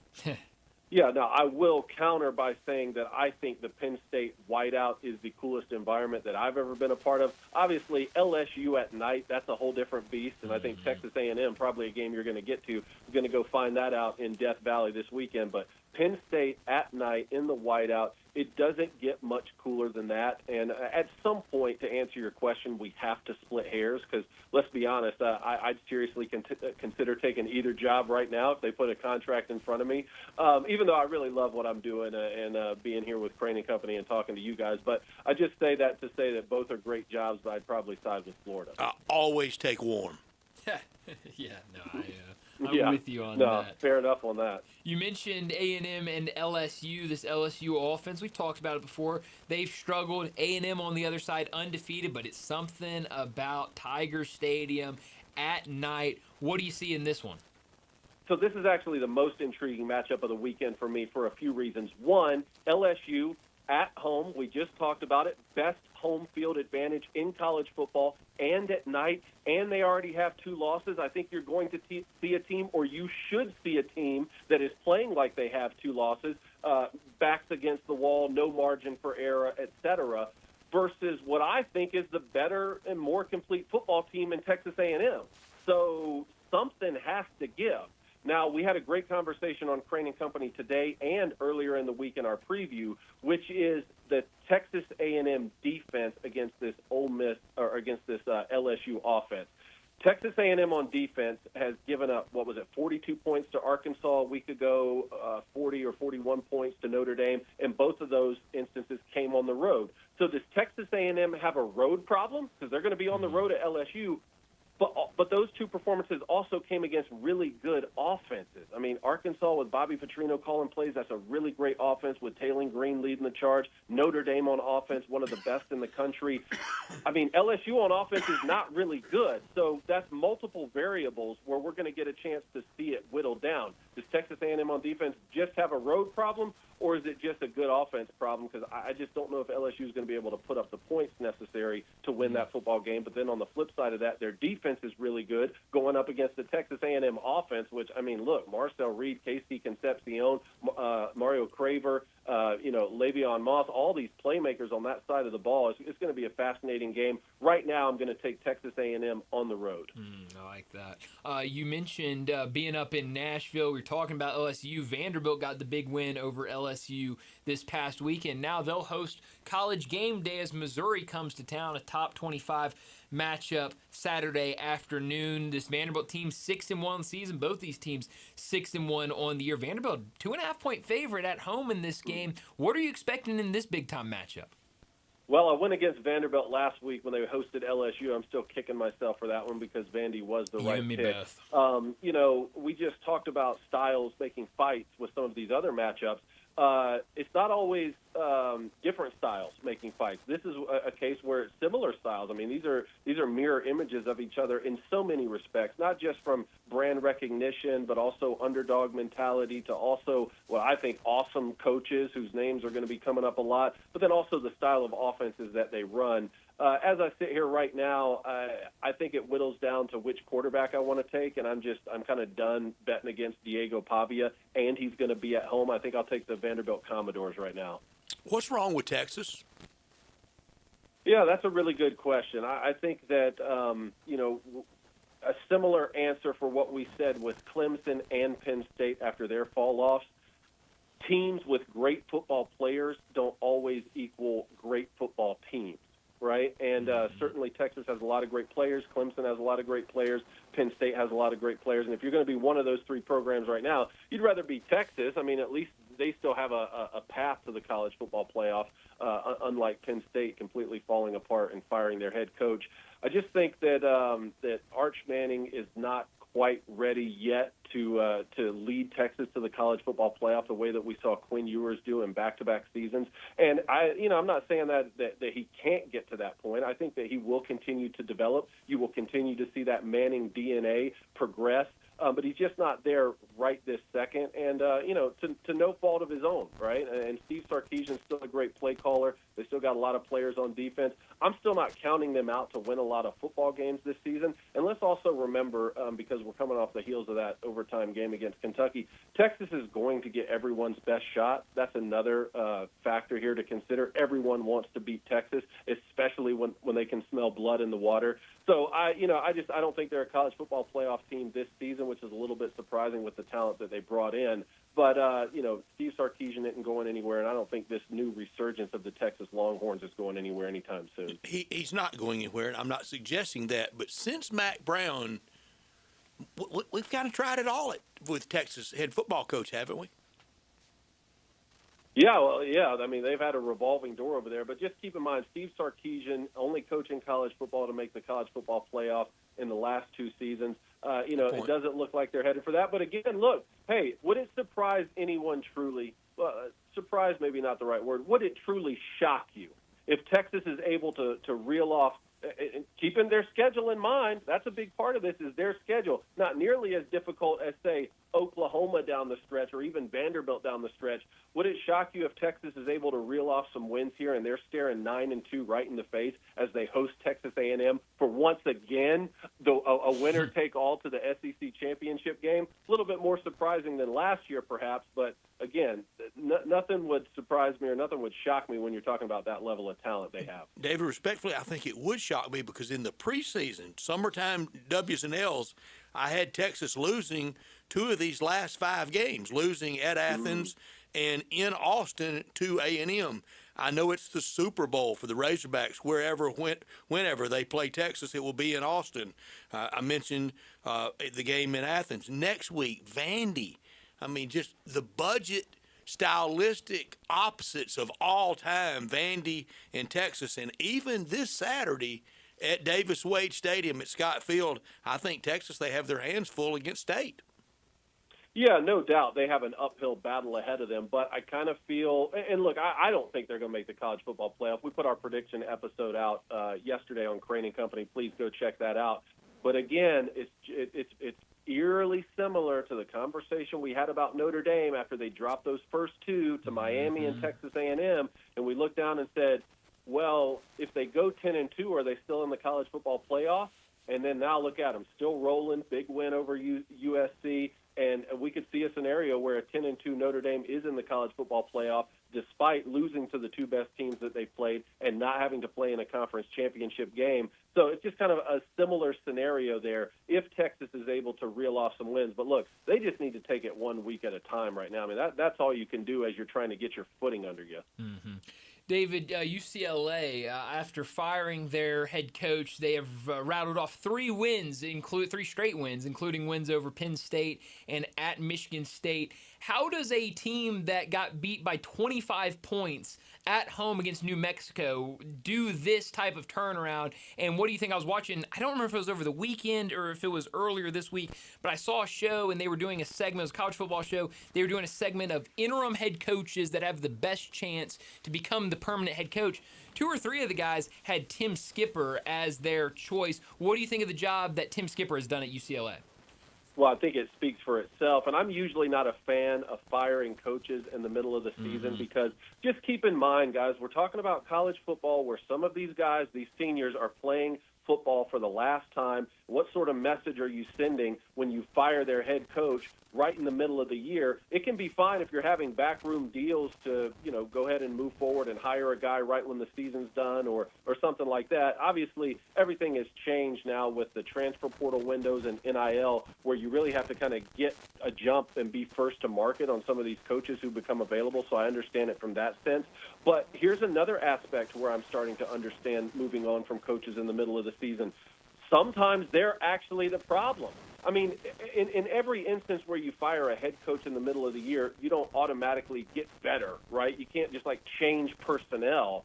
But just like you're talking about in UCLA, or I'll give you another example, what we just saw at UAB this past weekend, sometimes that leadership with the head man in charge, it actually results in more wins, and sometimes that is a team being galvanized and coming together because they know that their head coach just got fired and they want to play really hard. But in UCLA's case, you're not just winning a couple games because you play really hard because your head coach just got fired. I think it actually speaks to the leadership over there right now. And I think both those guys are going to be some names to watch here as we move forward in the firing and hiring season. Yeah, definitely will be. David, as always, thanks so much for joining us, and we'll talk to you again next Wednesday. Thank you guys so much for having me. Thank you, David. David Cohn with us from Crane and Company. I bet that instant reaction, that's some hot takes. Some good stuff. Oh, absolutely. They always bring it, and I'm sure when it's right after those games in and everything's going. The heat of the moment. It's the Crane boys and David. They bring it. Our buddy Vince Ferrara in Knoxville, excuse me, he forever has hosted kind of a first reaction show on Sunday morning, and I told him one time, no way would I want to do that because everybody's mad. Oh yeah, no, it's a lot going on, and but yeah, I know they bring it. I'm sure that is a really fun show. And to do it real time like they're doing it on YouTube, and they're doing it well. Yep. And it's a lot of fun. This hour brought to you every day by Landers Ford in Collierville on Friday at 4:30. We'll have Brad Bellamy in the Landers Locks. He was 3-1 last week, having a great college football season, having real good luck picking those player props in the NFL. Landers Ford, your trusted destination. I know they look forward to being at FedEx Forum tonight as big sponsors and advertisers with the Grizzlies, including our guest coming up at 5 o'clock, Rob Fisher, and that great pregame show. Seamless shopping experience from vehicle choice to financing and service. You can count on that at Landers Ford, among many things. From the Ford Escape to the rugged F-150 to the adventurous Bronco, every vehicle built Ford tough. The Ford F-150, America's best-selling truck. The SUVs like the Ford Bronco, the Ford Expedition, the Ford Escape, the Ford Explorer, the EVs, the hybrids, they have them all. Transparency and professionalism you can count on, and long-term support and friendship at Landers Ford. Oil changes, tires rotated. Go online and schedule when it suits you the best. You're the customer. They know that, and they want to do it at the time that suits you the very best, to be done quickly to meet your busy schedule. Landers Ford, active in our community in Collierville at 2082 West Poplar Avenue. Online at LandersFordMemphis.com. If it doesn't say Landers, you paid too much. Well, let's grab another break, and when we return, we got to talk the NFL tomorrow night. We'll get NFL back in our lives with Thursday night football, but we got some injuries, some news around the league that we need to talk about. That comes your way next on Sports Time. Broadcasting from the Family Leisure Studio, we are Sports 56 and 98.5 FM. It's time to get your new ride, and Gossett Hyundai South is the place to get your Hyundai on. Come check out our new showroom with less wait for service and get great deals like 2025 Hyundai Elantra SE, fresh edgy design, 41 MPG Highway, $287.56 a month. How about 2026 Hyundai Tucson SE SUV, comfort, safety, and tech, $323.95 a month, and 3-row SUV Santa Fe SE, $348.83 a month. 29 MPG Highway, or get 1.99 for 60 months available. And they all come with America's best 10-year, 100,000-mile powertrain limited warranty. That's Gossett Hyundai South, 2660 Mount Moriah, or online, HyundaiMountMoriah.com. If you want it, we got it at Gossett Motor Cars. Elantra SU 053407, MSRP 24430, Tucson TH 629951, MSRP 31760, Santa Fe TH 153,662, MSRP 37280, includes all rebates and incentives, PF 895, excludes tax title and license. See dealer for complete details. Offer valid through end of the month with approved credit. Dealer stock only. Must finance through HMA. Not all customers will qualify. 1 in 8 women will face breast cancer. But the Breast Cancer Research Foundation is changing that. With breakthroughs in prevention and treatment, we're not just saving lives, we're rewriting the future, giving those diagnosed more time to not just survive, but thrive. This is the moment. This is the mission. Support breast cancer research. Until 1 in 8 is none in 8. Pros don't just show up, they prove how it's done, with precision and without shortcuts. Makita tools are built the same way, with a dedication to lasting quality, trusted performance, and results that reward your effort year after year. When the job calls for the best, call on Makita. Built to be the best. Available at the Home Depot. Mercedes-Benz Van Center Memphis has serious vans for serious work. At 4430 American Way, they are the Mid-South source for cargo, passenger, crew vans, and custom chassis. Need one or a full fleet? New or used, they've got it with fleet solutions and custom upfits. Certified techs keep you moving with fast maintenance, repairs, and a large parts inventory. Mercedes-Benz Van Center is your Sprinter Van headquarters, 901-237-9302 or sprintervans.com. Mercedes-Benz Van Center Memphis, part of the Tag Truck Center family, driven to keep you on the road. This traffic report brought to you by Salt Sports Bar and Bistro, 3101 South Mendenhall Road, where great food meets the big game. Sports 56 traffic. Good afternoon. Building pretty good up through the Midtown area. Watching an increase also 40 westbound here on the Hernando de Soto Bridge headed on over into West Memphis. Steady flow of traffic right now trying to get south of Memphis. It's been trying to build down through there in the last few minutes on 55 southbound through South Haven. Zips Car Wash, that's where I go, and so should you. Get upgraded shine and protection at your local Zips Car Wash. ZipsCarWash.com for more information. I'm Commander Chuck with your on-time traffic.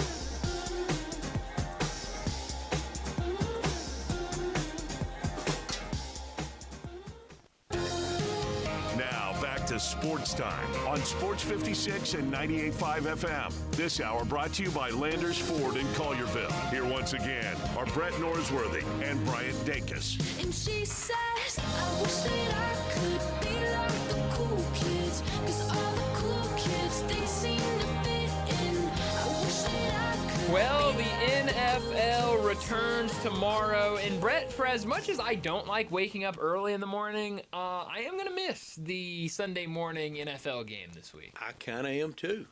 Which is weird because we're getting it all 16 weeks next year. Everything but opening week. That's right. So that'll be nice. I have enjoyed it too. I like it, especially driving home either from Oxford or Wagon like last weekend. It brings me home. Yeah, I mean, it's awesome. Now I have a love-hate relationship with it because I usually start watching it, but then like I'll be at church when it ends, so I'll kind of miss like the ending of it. But I'll at least get to start. It's a nice thing to do. You up in the morning, getting ready, or just having your coffee and able to watch some NFL, and it takes you at 8 a.m. And the way that those games find a way to line up perfectly to noon is awesome. I mean, it's one after the other after the other. I really like it when it's one of our picks on First National Bank and Trust Friday Football Forecast, and I post that W by noon. That's right. Yeah, you get it up there already, or in my case, usually an L early in the day. NFL's hard. Anytime, anywhere. It's been rough on me this year, Brett, and I'm afraid it might be rough on me again this week. So we got to improve. Somehow, some way. You won the baseball picks. We're dormy. All You're right. 7-3. Hey! Are we serious? Yeah, but at what cost? At what cost? At what cost, Brian? Sit down. Souls are for sale, aren't they, Landon? I think they are. At what cost? I was ashamed. I mean, that's why I wasn't here yesterday because I couldn't show my face. You called it Tuesday night. I guess so. I couldn't show my face. Or Monday night. That's right. Where are we? Yeah, where it's someday. But Brett, speaking, I know we're going to talk some NFL because we've got a lot of stories, a lot of injuries, a lot going on in the NFL. But Brett, what is in the water with SEC baseball today? I mean, we talked about it earlier with the change at Tennessee. Now the news coming out on 3 reporting about an hour ago. A little under an hour ago, Florida baseball head coach Kevin O'Sullivan will take a leave of absence from his coaching duties effective immediately to address personal matters, the school announced. It doesn't read great, does it? It doesn't read great. I hope it's better than it reads. I hope so too. I I skimmed through had the famous temperamental issue last year wasn't around a good look. tournament time. Wasn't a good look at all, and he was national champion coach. That's right, and he's that's 2 national champ coaches left today. That's right. Tennessee and Florida, great jobs. I know it means more, plenty of money. It really matters. You don't just overnight replace a national championship coach. The rest of these coaches, they'll all say the right things. They're doing a dance today. They absolutely are. And, so they're checking schedules right now. Yeah, do I play Florida and Tennessee this year? That's right, yeah. I skimmed through this On3 story when I saw the tweet come out, and the only quote from Kevin O'Sullivan in here said, quote, "I appreciate the support of the university and athletic department. I have some personal and family issues that need my full attention at this time." So good luck with him. Good luck with him. I hope everything is all right. And, look, it's October. You never know with something like this. He might be back by the start of the season. It's just something where he's not out there at practice in fall ball. And I hope that that's the case because, if we're talking about him missing extended time or a change at Florida, then, this is going to be a day that we all remember for a while of both Tennessee and Florida needing new head coaches.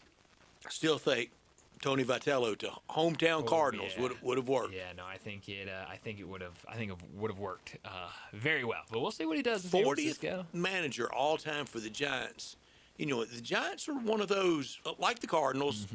They don't do things like that. No, they don't try that. No. It's usually you get somebody and you kind of stick with them through good or bad, and they've kind of made the changes, especially recently. So definitely excited to see what he can do. Bob Melvin out and Tony Vitello in. Crazy. I know we talked about it, but I did. That'll be one easy to remember the manager next year on opening day. When we get around to naming baseball managers, I'll be able to tell you the Cardinals. I'll be able to tell you the Mariners. I'll be able to tell you San Francisco. That's about it. That's all I got. All I can promise you. Back to the NFL, though. I'm sure y'all discussed this yesterday with Bo and with each other, but officially Justin Fields not going to start this weekend. He was pulled in the game last week against the Panthers. Now will not start, and it just has never worked for Justin Fields in the NFL. I'm afraid it's not going to either. Woody Johnson didn't do him any favors. I thought that was pretty cheap. Yeah, but he has pulled a lot worse than that in a lot of areas. But for Justin Fields coming out of the draft, he was my guy. Yeah. That was the one I missed badly on that position. You don't miss by little on him. It's usually real bad. Yeah, that's a good point. Look, and he's had the opportunities. He's been in a couple of spots now. He's had the chance. Where he's had just look, when it's, and I love Tyrod Taylor, but when it's you and Tyrod Taylor in a quarterback room, you got all the chances in the world to go out there and be that starting quarterback and make a name for yourself. And he just hadn't been able to do it, and so Bears did him no favors. No, not at all. That with Pittsburgh was, it was awkward. Weird. It was very weird. But this was kind of the one real big shot. But when Mike Tomlin sees enough and goes in, I don't want anything else to do with it. That's not a good sign. It's one thing, the Bears and the Jets, not right, like it. Right. But when Tomlin doesn't see much from you, that is definitely not a good look. Landon, you were telling me earlier that you saw we're getting changes to the Pro Bowl. Have you seen this, Brett? We've got big changes. I didn't know we still had a Pro Bowl. Yeah, we do. And the big change would be we played football. Well, it's still going to be flag football. It is still flag football. Take that for what you want. But now it is moved to the week of the Super Bowl and will be in the same host city as the Super Bowl. Which I think is a good idea. It's worth trying. Because, look, if we're getting to the point where we're playing flag football out there, not many people out there. There are people, but there aren't a ton of people that are going to go to Vegas or whatever city you do it in. They're not paying tickets to go to Orlando to watch flag football and dodgeball. But if you make it this big week of Super Bowl week and you say, hey, not only can you watch the Super Bowl, but you can watch... It's an entertainment value. Yeah, and hey, maybe you can't go to the Super Bowl, but we've got all the other best players in the league. Got a lot of festivities for you. Out here hanging out. Would y'all got go? All these things. If you were in Super Bowl City? If I was going to the Super Bowl, I would absolutely stop by. I think I might once. I think I might, yeah. Why not? If you're there, if I'm going to the Super Bowl, already going to the Super Bowl would be a lot of planning. Super Bowl in Santa Clara, Super Bowl 60 there. Yeah. That's where Super Bowl 50 was. And I was telling Darian yesterday, and I saw it. when I was there, because of the time difference, that's about a 3:30 kickoff. right, yeah. That's the closest thing we get to a kickoff in the sun and the That's right. end of the game in the sunshine. You're right. And that Carolina Bronco game was rapidly played. It almost got ending in sunshine. Yeah, no, those are the. That's a good point because those are That's the a weird 70s ones. Super Bowl Yeah. thing. No, it's strange to see, but yeah, we'll get that this year. And I think a good idea to kind of switch it up, to recognize that this Pro Bowl ain't going anywhere. Let's see what we can do. Is this the last week for Mike McDaniel in Miami? Oh yeah, I think so. Get walloped. He's out. Yeah, I mean, look, It's a loss, definitely. Yeah, I mean, look, it's just Not good with Tua. no. Yeah, I mean, it's the whole. Tua's very high maintenance. Whole place is a mess, and he was supposed to come in and be offensive whiz kid, and they were supposed to hang 40 on everybody.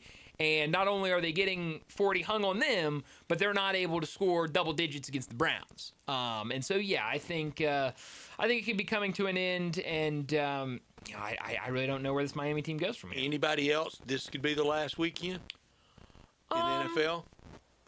Look, when you are up by as much as you're up by, and you let a team come back and score 33 points in the fourth quarter, I think you're on a watch list going forward at any point. I mean, I wouldn't be surprised if the Giants. He's counting on Dart saving him. He is. Now look, they're going up against the Eagles, so I don't know if you didn't fire him after giving up 33 points in the fourth quarter, can you really fire him after a loss against the Eagles? They should be 4-3. Oh, they absolutely New Orleans should. and Sunday. Yeah, I mean they had the opportunities. I mean losing that game on Sunday is inexcusable. I mean, again, 33 points in an NFL game in one quarter. That's unheard of. Start taking knees. It's unheard of. I mean, you make one tackle and you win that game. And so yeah, and Dart had an ugly interception. He that did. Contributed to it. He did, but I mean, it's just everyone's to blame when you have a loss like that. So maybe it's not. And the Eagles owe them one from Brett, look, 19 days ago. Yeah, Brett, I haven't decided. 16? Yeah, I mean, it was not that long ago. I haven't decided on what is going to be my lock or my shock in the NFL this week. But the Giants at home, the Eagles at home against the Giants team that beat them a couple weeks ago. Whoo! And the Eagles need it. Mm-hmm, they really do. And so, no, I would not be surprised if it is a massive Eagles win. And so, I don't know, can you fire Brian Daboll? Because if you get blown out, but if you fire him, what does that do to the development of your rookie quarterback? That's a great thing. I mean, can Brian Daboll kind of hide behind his quarterback and say, "Oh, we don't want to ruin this kid"? Oh, he's connected at the hip with Dart. Oh, yeah, absolutely. He's got to have him come through. He should be. Well, that would he fall fought in to draft him. He did. Well, that would fall in line with what's been happening with rookie QBs and their quarterbacks. I mean, it just happened with Brian Callahan and Cam Ward. Happened with Trevor Lawrence and Urban Meyer, which Urban probably shouldn't have been in the NFL as is, but it's a common theme. I meant to ask David Cohn if he thought Urban Meyer would pop up in any of these college jobs. That would have been good. I forgot to do ask it. him We'll next next week. Yeah, we'll have him next week. And I'm not thinking Florida. No, I don't think so. Certainly not. But I mean, there's still some real acrimony there. Yeah, understandably. But yeah, I mean, it's one of those things, and it's different when it's the number one pick. I think that stat came out after Brian Callahan about the last 4 number one picks, their quarterbacks have been fine. That is, I feel a little misleading of a stat because obviously there's a reason you drafted number 1. Things were going bad already. It just, certainly more than meets the eye. Yeah, it just didn't get better immediately like people wanted it to go with a rookie quarterback. So I don't know what happened with here. Brian. It was bad. For his entire tenure. Oh, he needed to go. No, yeah. Look with the Titans. That's what I'm saying. The Titans. Titans are an anomaly in any sure, really list. But those stats that were coming out, it was almost almost trying to blame the rookie quarterback on these coaches getting fired. It's it's not the rookie quarterback's fault. These teams were bad before. It's just they got thrown into a bad situation. Callahan's dad got the Raiders to a Super Bowl as head coach. He walked out too. I think that was the Rich Gannon year. How about that? Yeah. Wow. Well, Son's not doing that. He did not. No, he is not. No, he didn't scratch. And I don't anything. think he's a retread. No, I think he coaches forever in the NFL. Sure, because he's in the club. Oh, I'm sure he'll be a quarterback coach for a college team here, and or I mean, or NFL. Yeah, I mean, I think he'll keep him in that retirement. Still plan. be a coordinator Maybe. or something, but just not coordinator a head might be a coach. little high right now. They're very good to each other in the NFL. They are. It's They like are. you said, Brett. It's a club. Sometimes it resembles some of the shows you help put on. Sometimes Well, with the NFL. That's true. That's very true. That is understandable. You start to doubt a few things. No, it's that is a really, really good point. But tomorrow night we will get Thursday night football, Minnesota and the Chargers. Should be a good game between these two teams right now. Chargers a 3.5 point favorite. Yeah, decked out in all navy tomorrow. That's right. That'll be fun. Well, that was a bright look last week. That was almost distracting. Yeah, it was. I didn't like that it. look. No, I don't like it. I didn't like that at all. No, So no. this all will be navy. better. I like the all navy. Yeah, this will be better. I know we all love Jason's Deli. We had a good time there just a few weeks ago with Greg Gaston. And for me, it's officially chili season at Jason's Deli. Had it today, wholesome food forever. It's a family thing, whether you're dining in, getting it to go, getting it delivered. Everything you can get in the restaurants, you can get for a big party that you're having, catering events, 5 or 5,000. Let them take care of your event. I know a lot of school events right now, a lot of things around Halloween, of course, game watching, tailgating, all the big special events. Even before we start into the holiday season, let Jason's Deli take care of you. There's a location, I promise you, close to wherever you are right now in our area, across from MUS at Park Place on Ridgeway, by the University of Memphis at Poplar and Highland, down in Olive Branch, out in Cordova. Healthy, first franchise in the nation to be trans fat free. And it's all about choice at Jason's Deli, whether you want a gluten-free menu, vegetarian sandwiches, healthy kids meals. You will be delighted at all these locations, and at every one of these locations any time of the year. It doesn't have to be 100 degrees outside.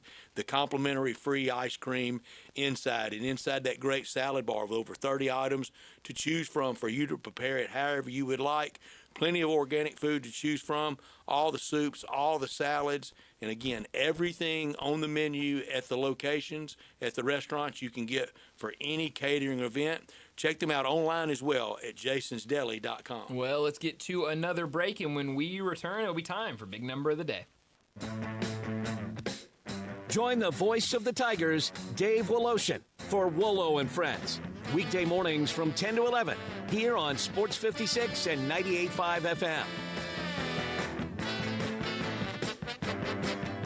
Since 1948, in the alley, the Rendezvous. I'm with John Burgos. John, what's going on in the Rendezvous? Brett, after 76 years, we've decided to expand our product line. Anyone who's tasted our ribs is familiar with our vinegar base. It's now available in a 32-ounce jar. It's so good to baste or marinate all meats. I even put a little bit on turnip greens. Something we've been using at the restaurant or at our house has been the Greek seasoning. My father was a cook, but my mother was a chef. And she was the one that put Greek seasoning on everything from a Mediterranean diet or a steak. My mom used it on soup, salad, veggies, fish, any meats. It's a great seasoning and a flavor enhancer. My brother Nick figured out salt and pepper was more than just McCormick's and Morton's. He's come up with the perfect blend we use to coat our shoulders and our brisket, and he used to make it for his friends as Christmas gifts, and they loved it. All these products are available at the Rendezvous or online for shipping as gifts and in many grocery stores. And if they're not in your favorite grocery store, ask your grocer to stock it. A beloved family affair and still going strong since 1948, the Rendezvous. Hi, this is Troy Fiveash, owner of Fiveash Roof Services. I wanted to take a minute and discuss advertising with you. There are so many websites that list the best service provider in your area. Even the BBB has an accredited list. You know the one thing they all have in common? A company like mine has to pay to get on that list. So that begs the question, can those lists be trusted? You know what can be trusted? History. We've been around for almost 30 years providing customers with the best service and the best products that we possibly can. So if you need a roof, siding, or gutters, give us a call.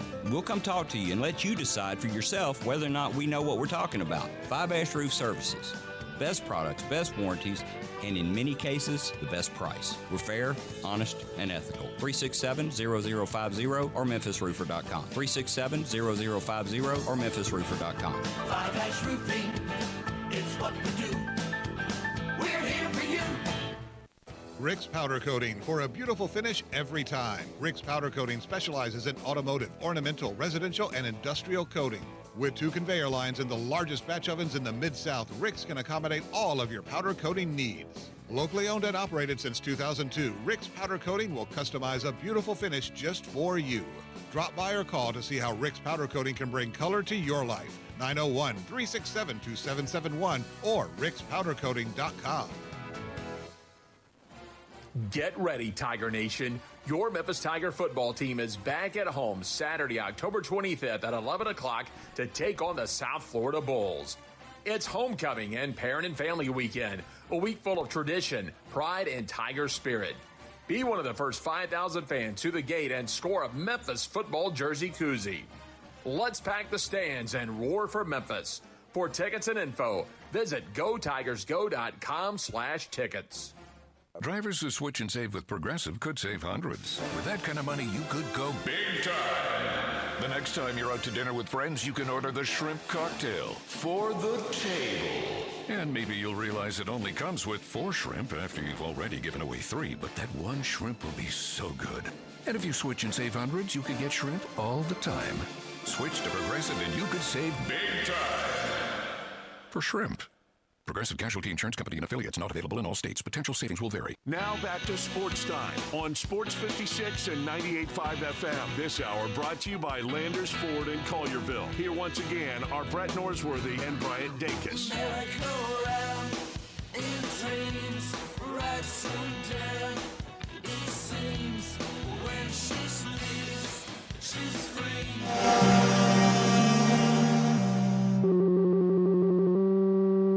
Big Daddy. Hello, Big Brand. It's a guy, he wants to be big, then he gets big, he doesn't want to be big anymore, then he gets small, but the suit's too big. Big Daddy. The big boy. You're a big guy. I think she's trying to pull a fast one on Big Daddy. The big number of the day. So I'm going to get to my big number here in a second, but I'm assuming that Shams Charania has said this on ESPN because I don't see it on his Twitter. We know Ja Morant will play tonight. He confirmed Ja Morant will play tonight. Also added that Morant will not have a minutes restriction. So full go tonight for Ja Morant. Let's go. I think a lot of people expected that because, you know, I think you could question how serious the ankle injury was that held him out during the preseason. I'm a good kind of nervous about tonight. Well, good. You should be. I mean, favorite, 4.5 point favorite. So I like a little good nervous. I don't, you know, it's, I guess, hit or miss sometimes. But look, I think people should be excited for tonight's game. My big number, though, today, it does involve the NBA. And this comes from Mark Stein, who does a phenomenal job covering the NBA. The number is 6. Last night's double overtime game. Exactly mine. Oh, I hope it's not the same thing. Last night's double overtime game between the Rockets and the Thunder is just the 6th double overtime game on opening night in league history. The other 5 included November 1st, 2005, when Dallas beat Phoenix 111-108. November 2nd, 1999, when Miami beat Detroit 128-122. November 1st, 1991, when Houston beat LA 126-121. Another time in 1981, on October 30th, 1981, when Houston beat LA 113-112. And then for the 5th and final one, you got to go all the way back to 1956. October 27th, 1956, when Syracuse beat Philadelphia 109-103 on a neutral site. Oh, Syracuse. Oh, Syracuse. Wonder where the neutral was. don't go look. Great question. I have no idea. That's something. That is something. I can't wait to see TV numbers and ratings from last night. Last Saturday's Ole Miss Georgia football game, college football on Saturday. Yeah. Almost 10 million for Ole Miss and Georgia. I want to see what last night on Big Bad NBC did for the NBA. My big number is 6, just like yours, but a lot different. The Grizzlies are 6-18 all time on opening nights as the Memphis Grizzlies. Tonight's 25th opening night. Let's get to 7-18.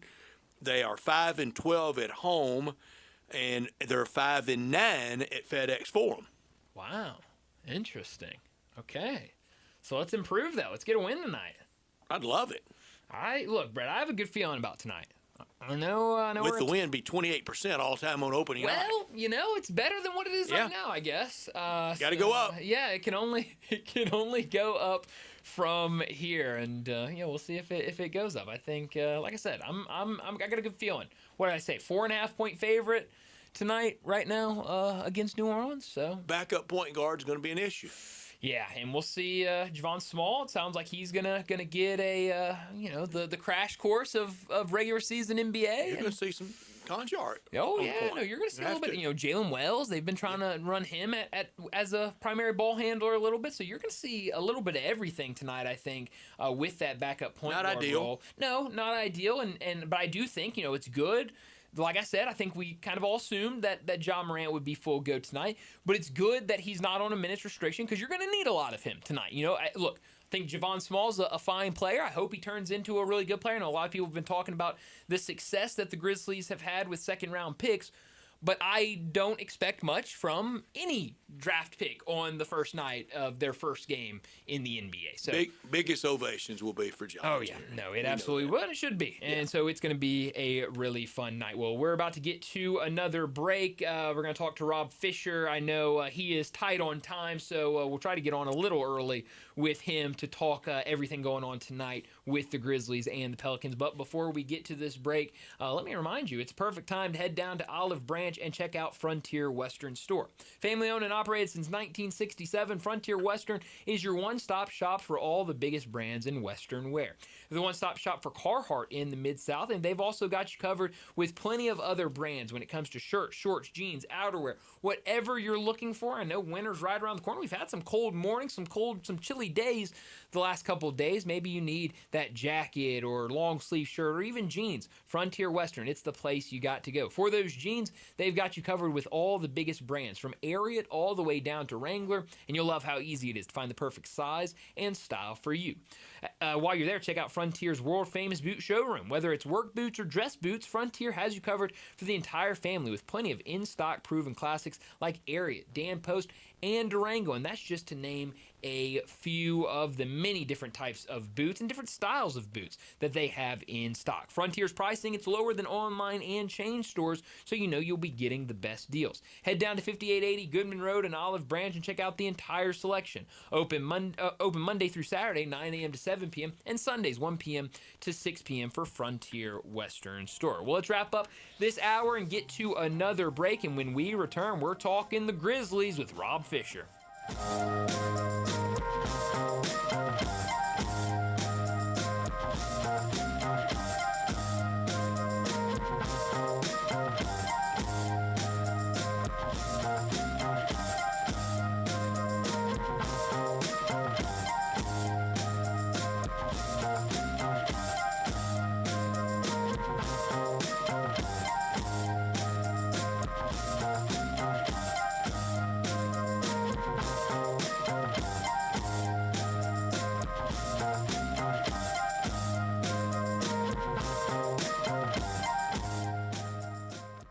Maria's Cantina in South Haven is not your average Tex-Mex joint because they're serving up Mexican with a twist. Maria's Scratch Kitchen is the most creative and diverse menu around. Beyond the traditional huge quesadillas, chimichangas, and fajitas, Maria serves up hand-rolled Latin egg rolls, Cajun and Creole items like catfish, gumbo, and boudin balls, as well as the best sandwiches and 8-ounce burgers in town. Wash it all down with a house margarita for only $5.50 and happy hour every day till 6. MariasCantina.com, 6717 Airways, Mexican with a twist.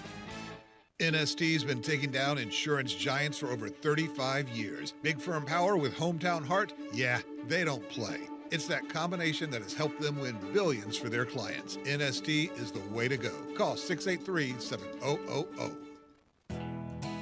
Nestled in the heart of East Memphis, located corner of Park and Cherry, is a beautiful residential neighborhood. I'm here at Town Village Audubon Park interviewing a new resident, Carolyn. Share with us why you chose Town Village. Well, if your parents or special friends need to make that big move, let me share with you my experience. It was tough for me to leave home, but then I discovered Town Village. I would like to highly recommend Town Village to you and your loved ones. After looking at all the amenities and meeting all the people and staff, I was hooked. From restaurant, bistro, 3 meals per day, housekeeping, transportation, security, health care, physical therapy, exercise room, and even a heated pool and spa. Come see us and make your new home at Town Village. Visit us and call Daniel at Town Village Audubon Park at 901-374-7342. There's no place like home, Town Village. Family Leisure doesn't do anything small. It's always got to be big, just like the world's biggest spa sale. Happening right now at Family Leisure. Check this out. You can get spas starting under $3,000. Spas and even swim spas, they're up to 30% off. Floor model spas have even bigger special prices. Cold plunges are all the trend right now. Take the plunge starting under $5,000. You see a patio furniture set you like? You could get a free umbrella with it. Ask an associate for details. Plus, swimming pools are clearance price now through the end of October. Get yours before the prices increase. That is with any big sale. Special financing, it's available. The only thing small during the world's biggest spa sale at Family Leisure are the prices. Family Leisure, Whitten Road at I-40, where family and fun come together. Tito's Handmade Vodka is America's favorite vodka for a reason. From the first legal distillery in Texas, Tito's is 6 times distilled till it's just right and naturally gluten-free, making it a high-quality spirit that mixes with just about everything. From the smoothest martinis to the best Bloody Marys, beyond the bottle, Tito's has gained a reputation for giving back, teaming up with nonprofits around the world to serve its communities and do good for dogs. Make your next cocktail with Tito's and learn more at Tito'sVodka.com. 40% alcohol by volume, namely 80 proof, crafted to be savored responsibly. This traffic report is brought to you by Millington Weight Loss. For more information, call 901-436-0272. Sports 56 traffic. Good afternoon. It's got a bit heavier over here at times on 40 East as you work your way past White Station. Cranking up pretty good certain sections of the Midtown area. On 240 South and South Parkway, it has increased here in the last 15-20 minutes on 240 East from Mill Branch out to 385. Hey, Zips Car Wash, that's where I go, and so should you. Get upgraded shine and protection at your local Zips Car Wash. Check them out at zipscarwash.com. I'm Commander Chuck with your on-time traffic.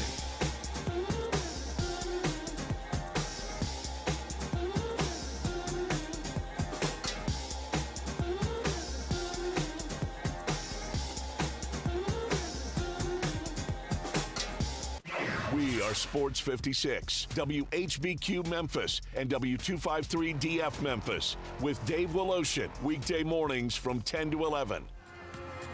Now, back to Sports Time on Sports 56 and 98.5 FM. This hour brought to you by Jaguar Land Rover Bluff City. Here once again are Brett Norsworthy and Bryant Dacus. Welcome back in Sports Time. Bryant and Brett with you as we start our third and final hour on this Wednesday afternoon. And it's game day for the Grizzlies as they'll start their season here in just a couple hours against the New Orleans Pelicans. And joining us now to talk about it, our friend Rob Fisher from the FanDuel Grizzlies Network. Rob, thanks so much for joining us. It's finally game day, a game that actually counts for something for the Grizzlies. What are you expecting tonight? How excited are you for another season of Grizzlies basketball? I'm excited for games to mean something. Yes. That preseason stuff, it's for the birds. I mean, it's always nice to see everybody in the building and nice to be back. But man, once it starts, you just feel like you want it to end because you want it to mean something. So tonight it means something, and I'm looking forward to it. Looking forward to a good crowd. Looking forward to John Morant being on the floor. Looking forward to John Jaren being on the floor for the first time on an opening night since 2021. So I think there's a lot to look forward to tonight. And, you know, there's a lot of questions as well coming into this season and what we're going to see on the floor. So I'm looking forward to it. Opening night's always great because everybody's 0-0 and everybody's got hope when the season starts. Only one opening night, Rob, and I think we get it from baseball. You look at those game notes, and you see 1 of 41 at home and 1 of 82 on the year. And through all those years of working with you, I just never realized just how long the NBA league is. Starts in October for 2 teams, ends in June. It covers about every holiday we have. I mean, it gets everything but Canada Thanksgiving in there. Yeah, and when it starts, it feels like it flies by, too. You know, it's just heck, I'm sure you feel the same way about college football. It feels like it just flies by.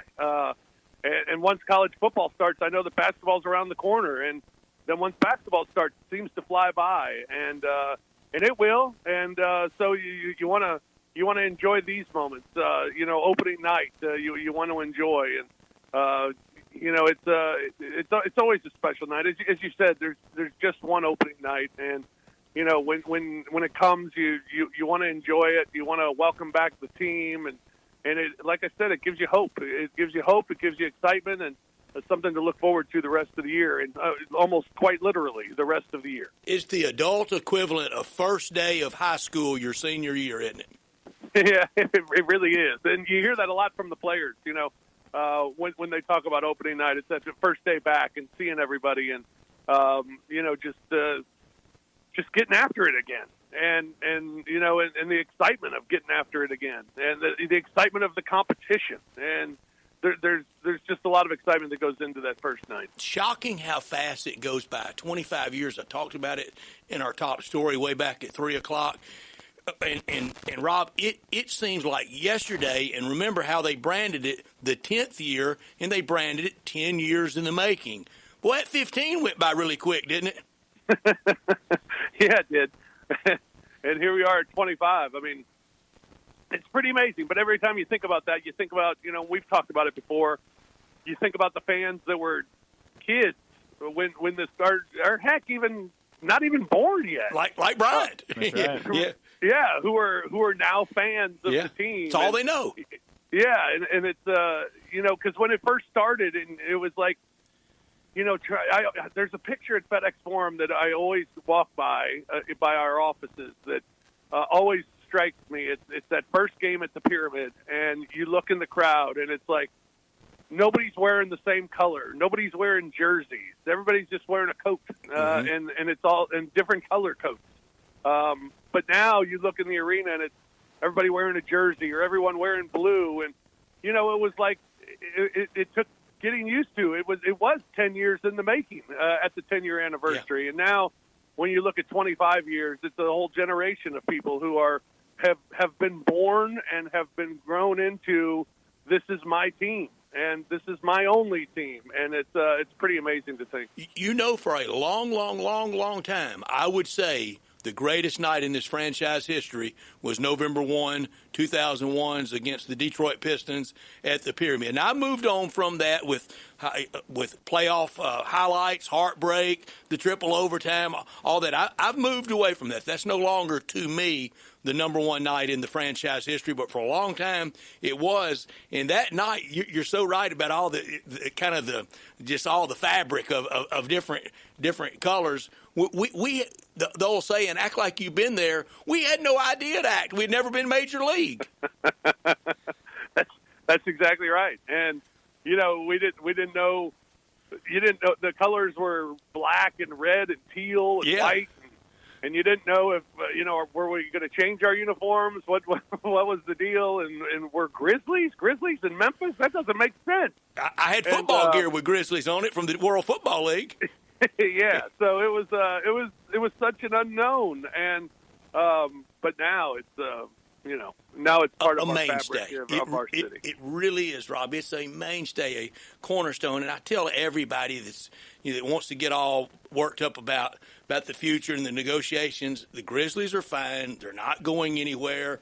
In 25 years, not me, but Bryant, maybe not you, but Bryant will be celebrating year 50. They're just getting everything. They're doing it the right way and getting everything that they want. Everything will be fine. Yeah, I agree with that. First of all, if the owner of this team, Robert Parra, wanted to move, it would have happened. Mm-hmm. Could have happened. Yeah, he can do anything he wants to. And he's never there's never been any inclination of that happening.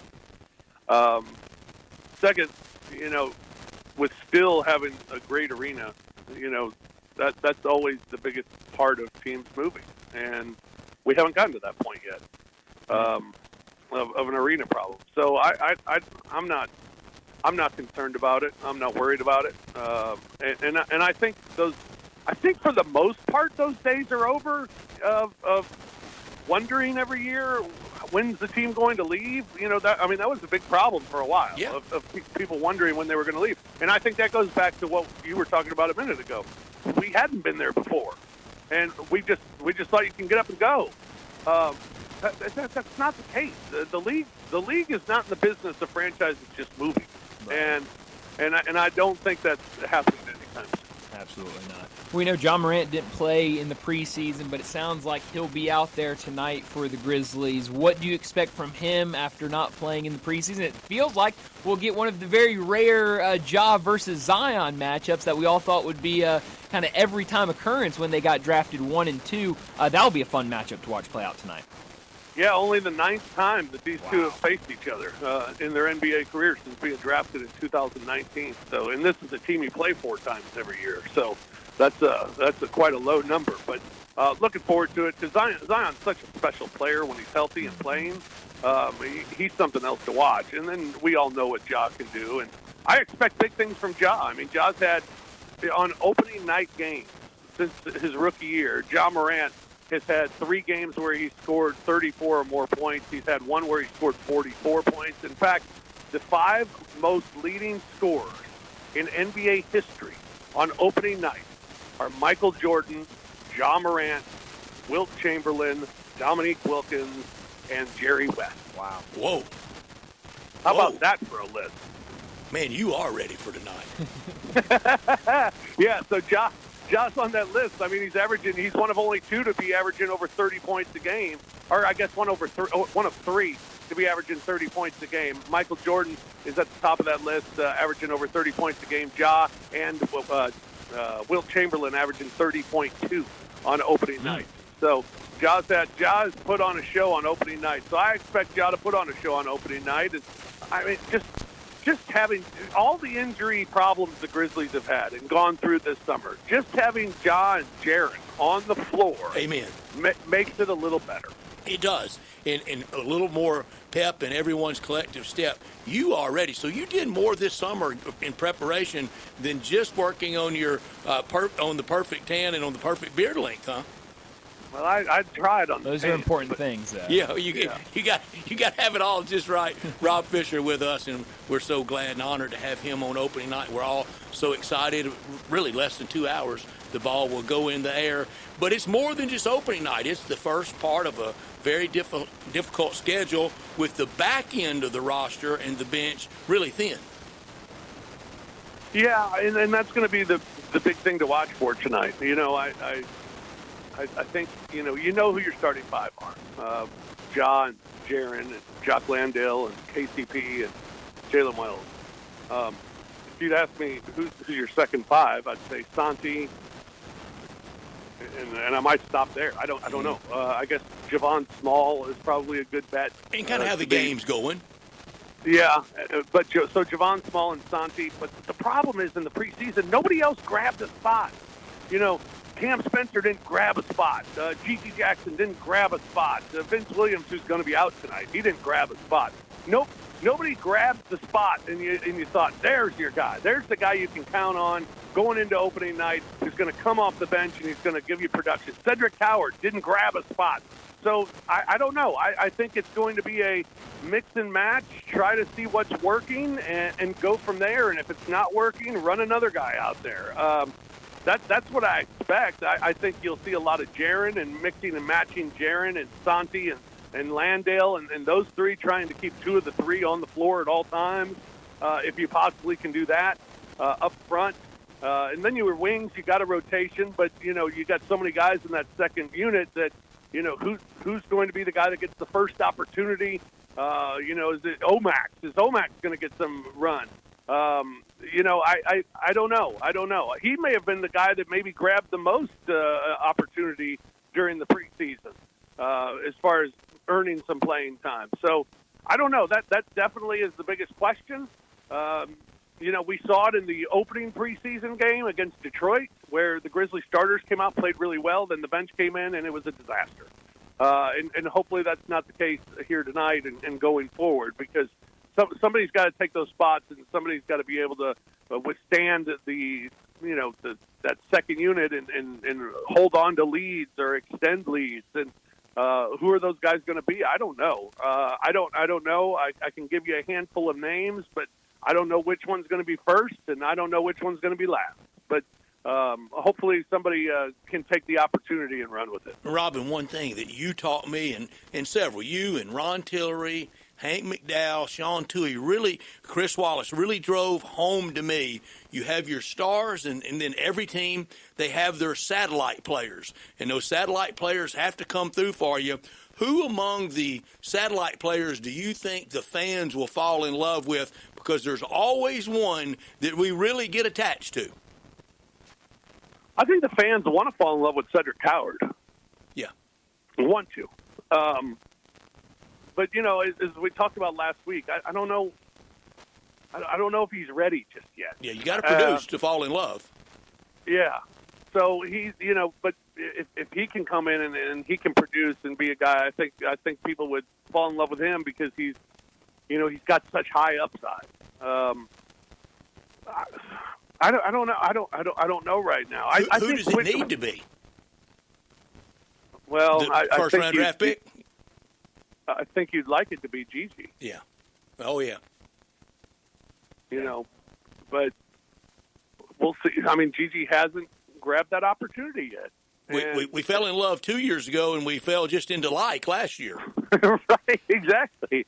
So now you want to fall back in love. We can, with Gigi. And we could, yeah. I mean, if Gigi comes off the bench and scores 20 and gives you a good defensive effort, I mean, and takes that spot, he's a very lovable guy. So, maybe he can do that. I don't know. I think Cedric Coward's the guy that everybody wants to fall in love with and wants to see be that star. On all these 25 lists, I bet y'all will know this at the DM. Was James Posey in a top 25? Have they released all the 25? I haven't seen. Yeah, I don't know. James Posey should be in there because that he was the glue. He was more than satellite guy though, wasn't he? Yeah, I think so. I mean, I think he was a guy you just respected. Oh, you sure did. He had your back, And early in talking about we didn't know how to act. Early in the pyramid years, I bought into they just play hard in the fourth quarter and they just play hard at playoff time. That's a load of malarkey. It's a late November, second year, maybe third year, his first year with the team, whatever Posey's first year was. I think it was the third year at the pyramid. And it's a point in the game, like midway, second quarter. Game number 13 or so, and he dove for a loose ball with more determination than Michael Phelps diving into a swimming pool. And I thought, all that stuff about they don't try, that's a load. He was, maybe not necessarily the same player, but he was Tony Allen before Tony Allen. He really was. It's a great where comparison, Rob. He left it all on the floor every single night, and if it wasn't for the fact that they were so bad back then, he would have been as loved as a guy like Tony Allen because of his effort that he put on the floor every night. He was something special. Do you rank your favorite Grizz, or do you not want to get into that for fear of having to run into somebody that doesn't make number one? Yeah, I haven't. I did mine's I Zebo. think I did like 5 years ago when we did the 20th. Yeah. I think I did, but I don't remember where that list is. Zebo knocked off Kareem Abdul-Jabbar as my all-time favorite league player. Wow. So that's how much I love him. Wow. How about that? And lefty? Yes. Wow. How about that? Favorite lefty of all time? Oh, yeah. Who's your favorite lefty of all time? Well, it's Zebo. Oh, so he's just all-time everything. Okay. Talking to Rob Fisher, he joins us, talk the Grizzlies. Rob, I know we talked about some of these guys missing, but in particular, since the last time we talked to you, Scottie Pippen Jr., Ty Jerome, both going to be out. We know Scottie Pippen Jr. at least reported 12 weeks for him, Ty Jerome 4 weeks until both those guys will be reevaluated. What do you make of both those injuries, especially with Ty Jerome, a guy that everyone was really excited about going out and getting him out of free agency for him to miss the start of the season? Well, you missed what you needed, and that's another ball handler, another guy who can create shots for himself. I mean, you're going to miss him a lot. And your backup point guard, frankly, or your off-ball guard when he would play with Ja. I mean, I think he showed you in his minutes in preseason what he can do, and just he didn't hold back in the preseason. You saw it. You're like, that's what we need. That's the type of guy that we need. And then now this injury and Scottie Pippen's injury to go along with it. Yeah, I mean, all of a sudden, welcome to the Javon Small show. Mm-hmm. I mean, this is going to be a lot of pressure, but the good thing is I think he accepts the pressure, he embraces the pressure, and he's ready to go. But it's a lot to put on a young guy's shoulders, and so that's something they're going to have to get through here in these first 4 weeks. And same thing, with Zach Edey being out. It sucks that it's not spread out, these injuries. I mean, it's your point guard and it's your front court. Your wings, you're loaded with dudes who can just come play. But your backcourt, your point guard, and now your front court are both, decimated with injuries. That it's going to be tough. It's going to be tough to mix and match and figure out what you're going to do in your rotations, and something that Coach Isolo is going to have to figure out. And I think it's too bad because I think Ty Jerome's a guy that people would really enjoy watch play too. And the reason I say that about Ty Jerome is because he was a guy I hated watch play against the Grizzlies. So now that he's on my team, I think I'd love him watching him play. What time will y'all come on the air? Any extra time tonight with it being opening night? Tell us what we can look forward to if you're not at FedEx Forum and you're just viewing on Grizzlies on FanDuel Network. 6:30 for Grizzlies Live, normal time, 6:30 for Grizzlies Live. And we got to have our pregame show and then tip off shortly after 7 o'clock. And a lot of the festivities and everything will be showing. So looking forward to that tonight. And it's going to be fun, man. It's opening night. And like I said, it's always exciting. And, I think everybody's looking forward to it to finally get underway and have games that mean something. My work here will be complete when one of these either opening night or New Year's Eve home games, and I'm there and you're there in a James Bond white dinner jacket and black tie. Will I be disappointed tonight? No, you will not be disappointed. Oh, you're going to be in a white dinner jacket tonight? No, I won't be in that. No, but you won't be disappointed. Gotcha. Okay, good. That is funny. What'd you make of the 2 games we got last night on NBC? I watched the first one. That was thrilling. It kept me up late. It was just fun ended. to watch. Yeah. I mean, it was 2 really good teams going at it and playing really hard on opening night. So that was cool to see. The second game, I got in bed and I turned on the second game, and it was when Marcus Smart almost broke Steph Curry's arm. And then I watched like 5 possessions, and there was a foul on every possession, and I decided I can't watch it anymore. Yeah. It was a school night for you, but the presentation by NBC for what they're paying for those rights fees and how they rolled out last night, it felt big. And to hear Mike Tirico, that in my opinion, I think he is the number one sports broadcaster in the country. He can do anything, and anybody that has roots back to doing the Egg Bowl, I really like. Yeah, it was great, and they got a great game to broadcast as well. So it turned out to be a really good night. And I thought, for how corny and cheesy I think the whole Michael Jordan thing is, that was pretty cool. That first installment of the Insights to Excellence. Yeah, I've heard mixed reviews about it. Neat. I thought it was good. Rob, do you think they did that over one long day? Probably. Yeah, at his timing discretion, right? He told them what time to show. Oh, yeah.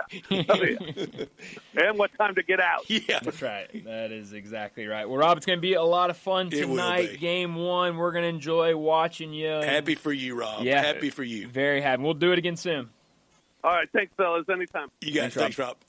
Rob Fisher joining us to talk the Grizzlies and game number 1 tonight in just a couple hours. He mentioned all the festivities they're doing for game 1 tonight. We talked about a little bit, a few of them earlier in the show, but it's going to be a fun night downtown. It is special. There's only one opening night. Now, for me, because it's going to be a little while before I can get back, about 2 weeks before I can get back to a game, So, next time will feel like opening night part 2. That's right. But for everybody else, for the players, for the teams, for most of the fans, for Rob and that whole great crew that includes Brevin Knight and Chris Vernon on pregame and Pete Pranica on calling all the action, they got to get right back out there in 2 days. Yeah, well, you talked about it with the way the NBA schedule works. I mean, it feels like it's forever once we it's a torrent, isn't it? it feels like preseason gets here and we're like, all right, let's get to the season.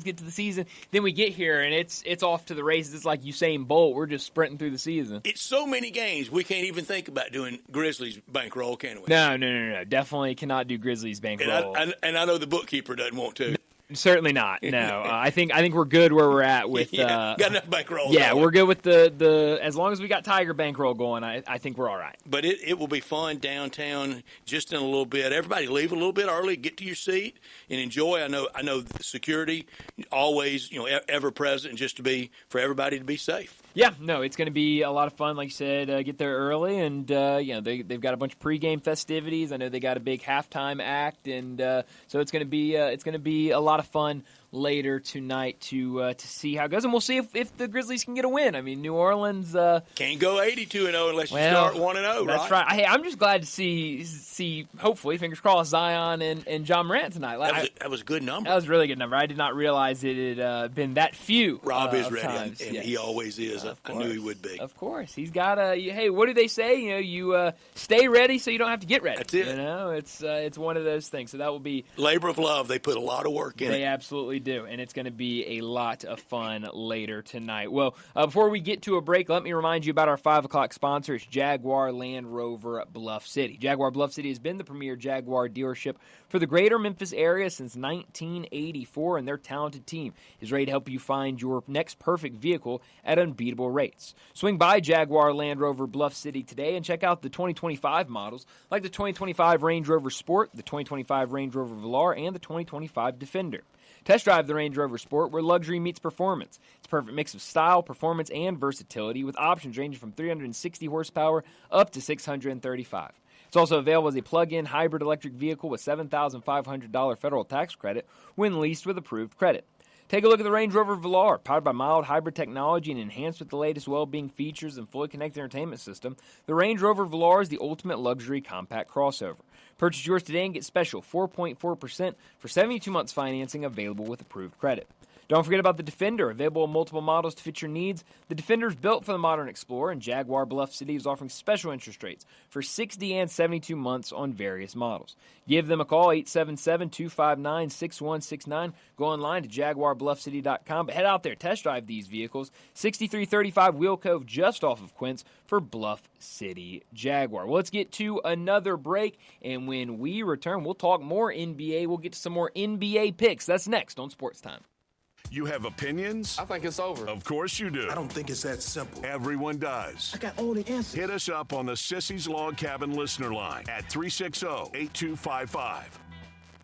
Air. We breathe it naturally. Simple, right? Not so fast. The air you breathe could be hazardous to your health. Don't guess. Be sure with a phone call to the Memphis Mold Inspector, the only licensed mold assessor in the Mid-South. Call the Memphis Mold Inspector to check the air quality inside your home and office. Protect babies, pets, new homes, old homes, employees, friends, loved ones, and you. Just call 901-292-7788 for clean air and peace of mind. 901-292-7788 for the Memphis Mold Inspector.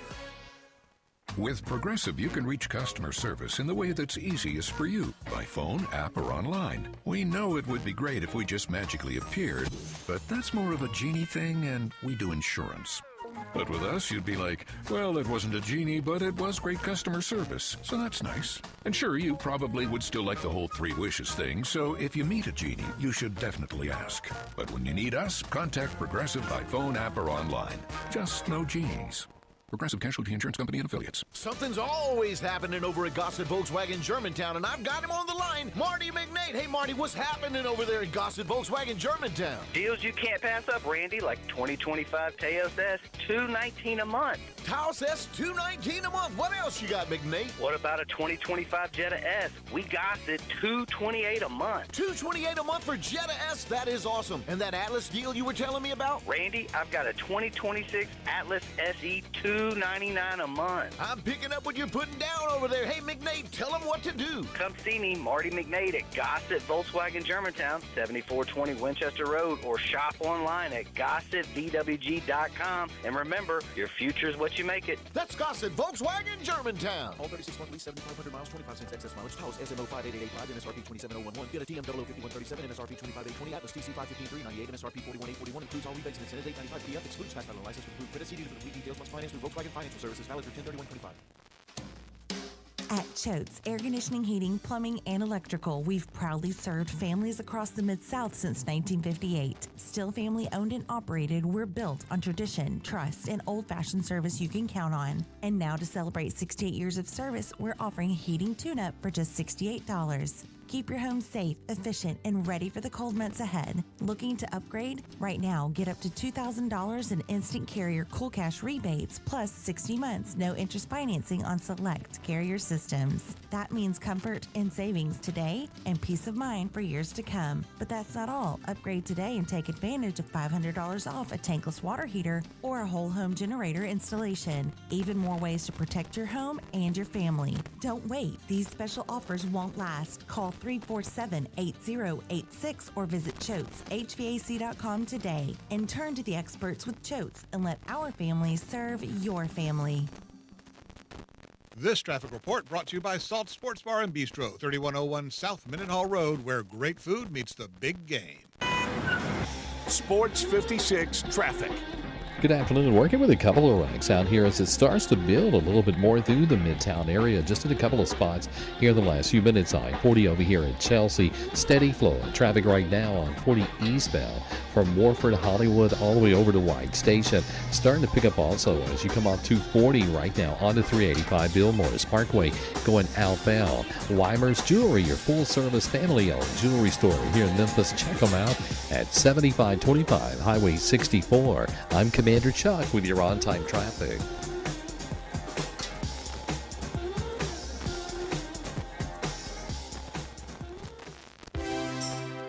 Now, back to Sports Time on Sports 56 and 98.5 FM. This hour brought to you by Jaguar Land Rover Bluff City. Here once again are Brett Norsworthy and Bryant Dacus. Welcome back in Sports Time. Bryant and Brett with you, and we got to do some more NBA picks. I know y'all did NBA picks yesterday. In my absence, I believe y'all did the Eastern Conference. We went through the East, got some of Landon's West, but we're going to go back over them again. Cool. Brian, you start, catch up on the East, and you stay. You drive it to the West. All right, I have 1 through 15 in the East, but I'll be honest, probably 11 through 15 is pretty much wherever you want to put them. So I'll start at the top. Number 1, I have the Cleveland Cavaliers. 2, I have the Knicks. 3, the Bucks. 4, the Hawks. 5, the Celtics. 6, the Magic. 7, the 76ers. 8, Pacers. 9, Pistons. 10, Wizards. 11, Bulls. 12, Raptors. 13, Hornets. 14, Heat. And then 15, Nets. Universal on that 13, 14, and 15 in the East. In some shape. Is it? Okay. Brooklyn, Charlotte, I Washington. would think so, yeah. Yeah. I think Universal group. I have Washington in my play-in. I have them as the 10 seed. I'm high on Washington. We do not. I like Washington this year. That's anything but Universal. Yeah, no. I have the Heat at 14, which I kind of finished it, and I had 1 through 15 listed, and then I was just like plugging in teams, and I got to 14 teams. And I go, I'm missing a team. What team am I missing? And it was the Heat, and I was like, I don't really know where to put them, so I'll just put them at 14. So I don't really think the Heat are going to finish at 14. But I've got my Eastern team, Knicks, 1. Yeah, well, obviously, Brett. I mean, most everybody, Cleveland, New York, Cleveland. Yeah, in the East. Those are. Well, I've seen. I'm Cleveland. Yeah, I think those are probably going to be the 2 teams that make it out, and then my team out of the East that will make it to the NBA Finals. Chalky, whatever. I'm just going to go with the Cleveland Cavaliers to get it done after the embarrassment that was last year. They get to the NBA Finals this year, and we'll see what they can. They were great, except for money time. That's right. Yeah, it was a phenomenal season. So I think this year they get over that hump. Again, I was Knicks over Cleveland. Landon in the East. You are for the East Finals. Cavaliers. Okay, Cavaliers. All right. And then y'all want me to roll with my West? Please. All right. Go for it. I'll go with the West. I'll start at the top again. Number 1, OKC. Number 2, Denver. 3, Minnesota. 4, the Lakers. 5, the Rockets. 6, Golden State. 7, Dallas. 8, San Antonio. 9, the Grizzlies. 10, the Suns. 11, Pelicans. 12, Kings. 13, Portland. 14, Clippers. And then 15, the Utah Jazz. Your Grizzlies win number. I am going to go with 42 wins this season. And that has them where? That has them as 9. Okay. I think there's going to be a lot of wins in the Western Conference at the top. So to be one of the preferred 1 through 6, what win total number do you think he'll take? I think he'll probably take like 46, 47, somewhere around there. I'm going to say 48 and up. Yeah, my range was about 46 to 48. All right, I'll go next where it won't be the last thing the great public hears on the Grizzlies. I'm at 38. I would love to change. Yeah. This is one come spring. I hope the text line lights me up. Absolutely. What do you know? You had them with 38 wins and they won 52. Sure. I hope that is the case. 1, Oklahoma City. 2, Denver. 3, Houston. 4, the Clippers. 5, Minnesota. 6, San Antonio. 7, Golden State. 8, Dallas. 9, Lakers. 10, Sacramento. 11 with the 38 wins, Memphis. 12, Portland. 13, Phoenix. 14, New Orleans. 15, Utah. My playoffs, Oklahoma City over Dallas, the 1 versus the 8. Denver over Golden State, 2 and 7. Upset San Antonio as the 6 over the 3 Houston. Oh, wow. 5 Minnesota over the 4 Clippers. So I guess seeding-wise, another upset. In the semis, Oklahoma City over Minnesota. Denver over San Antonio in the Western Conference Finals. Denver over Oklahoma City. To try to be a little different. Sure. And in the NBA Finals, Denver over the New York Knicks. All right. All right. Well, that leaves me. I did not go to my 15. I just went with my 10 playoff team. So I got 1 probably through 10. smart, honestly. So my number 1, I think it's unanimous on 1 and 2. We all had the Oklahoma City Thunder at number 1, Denver Nuggets at number 2. I have the Rockets at 3, Timberwolves at 4, Warriors at 5, Mavericks at 6, Lakers at 7, Spurs at 8, Grizzlies at 9, Clippers at 10. So playoff goes, or the play-in goes, Grizzlies and Clippers. I have Grizzlies winning that. Lakers and Spurs winning that. And then with the Grizzlies and the Spurs, Grizzlies will get that higher seed. And then in round 1, Spurs versus Thunder, I have Thunder moving on. Timberwolves and Warriors, I have the Timberwolves moving on. Rockets and Mavericks, I have the Rockets moving forward. And then Nuggets versus Grizzlies, I have the Nuggets moving forward with that. Then I have Thunder versus Timberwolves, give me the Thunder. Rockets and Nuggets, give me the Nuggets, with the Thunder and the Nuggets back in the Eastern Conference Finals, and the Nuggets going all the way to the NBA Finals, and the Nuggets winning it all. Look at us, Landon. I like being with you. Okay, interesting. I'm high on the Nuggets this year. I am too, because of my MVP, Nikola Jokic. And I'm right there with you with my MVP as well. My Coach of the Year, Quinn Snyder. Rookie of the Year, Cooper Flagg, everybody else. First coach fired, and I will hate it for him. And we'll see him tonight with the opposing team. It's not Tomas Cicelo by any means. It's Willie Green. I don't know if they really gave him a real fair chance there, and so many injuries. And the Zion mystery tour continues. Yeah, no, I think you're right, and I think it would be very unfortunate if that happens, but we'll get a look at them tonight, like you said. I'm not going to go through my whole entire Western Conference playoffs just for time's sake, but I do have Minnesota as my Western Conference champion. I have them in the NBA Finals against the Cavaliers. You're just going to lightly come in and drop that on us? Yeah. Well, I forgot to say it when I went through my West, and so I just wanted to get that in there. Yeah, I mean, they've been there the last couple years. That will infuriate get through. Yeah, it feels like it's time for them. I'm going to drive y'all crazy come June. So in the last 2 years, we had to watch Oklahoma City zoom past us. And if you're right, next June, we'll have to watch Minnesota zoom past us. That will be infuriating. Oklahoma City was one thing, but a team that Goofy Pat Bev once was on is another. Well, fortunately for you, Brett, no more Pat Bev up there in Minnesota, so you don't have to worry about him. But it still lingers. Well, that's one thing that I understandably can linger, but the way that they've built this team, team, the way that they've gotten deep into the playoffs, I feel like this is the year Ant takes that next step and they're able to get to that NBA Finals. Then I have them losing to the Cavaliers. Does it feel hopeless for Utah? Are they the most hopeless team of the 30? I mean, for this year, yeah. I think they're pretty hopeless. Yeah, I think so. They have some. I mean, they have great pieces. I think they have some really fun young pieces. It's just this year I don't think they're going to be that team. They'll be fun to watch. I'll probably watch a lot of Utah Jazz games this year just to see Ace Bailey and some of those other young guys. But they're not going to be very good. Who did Darian pick as his rookie of the year? He didn't go. He had Dylan Harper. I heard. Yeah, that. Dylan Harper. Dylan Harper. Yeah, Dylan Harper. Which is a good pick. I mean, I like Dylan Harper. I'm worried that that backcourt could get a little. If you had to go non-Cooper Flag, who would be your rookie of the year? Oh, geez, non-Cooper Flag. Con Knippel. I mean, why am I even thinking about Con that? Knippel was up there for me, but I also have Ace Bailey in the running as well. That's a good one. Those are good. That's a good one. Yours? I would probably go Con Knippel. Yeah, I mean, why not? Rhett, join the club. Yeah. It's a great fan club. What y'all think of McQuinn Snyder? I like that. Coach of the year. I'm not mad at that at all. No, I like that. I like that pick. I think that's and, cool. and Atlanta is the 6. Yeah. That might not be enough to be Coach of the Year, though. You might have to be 5 or 4. Yeah.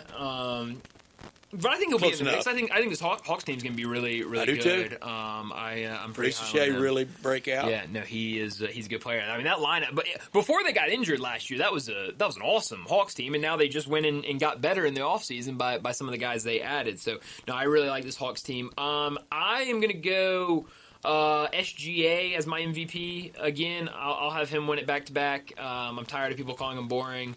So I think he wins MVP He's anything again. but boring. Yeah, he's awesome. If he's on your team, you love how he yeah, gets to the line. Oh, he's great. He's phenomenal, and he's so good at it. And you saw it last night. And imagine that. Last night he got to the line and won the game. That's exactly right. Almost lost the Missed a game couple. for them. I mean, yeah, for a 90% free throw shooter, he missed one or two. My rookie of the year, obviously, Cooper Flag. My coach of the year, I'm going to go with Kenny Atkinson. If the Cavs are going to win the NBA Finals, I think Kenny Atkinson is going to be a big reason why. And then my first coach fired. Unfortunate, but if my rankings play out the way I have them playing out, and the Raptors are 12th in the East, then I'm going to go with Darko Rajakovic, who was with the Grizzlies before taking this head coaching job in Toronto. I think he could be the first coach out. Yeah, they're kind of doing the start over too. Yeah, kind of are, and I would not be surprised at all if we saw a switch up with the head coach. Here's this on Cooper Flag not being. The rest of the team's so good, he doesn't do anything that stands out to be Rookie of the Year.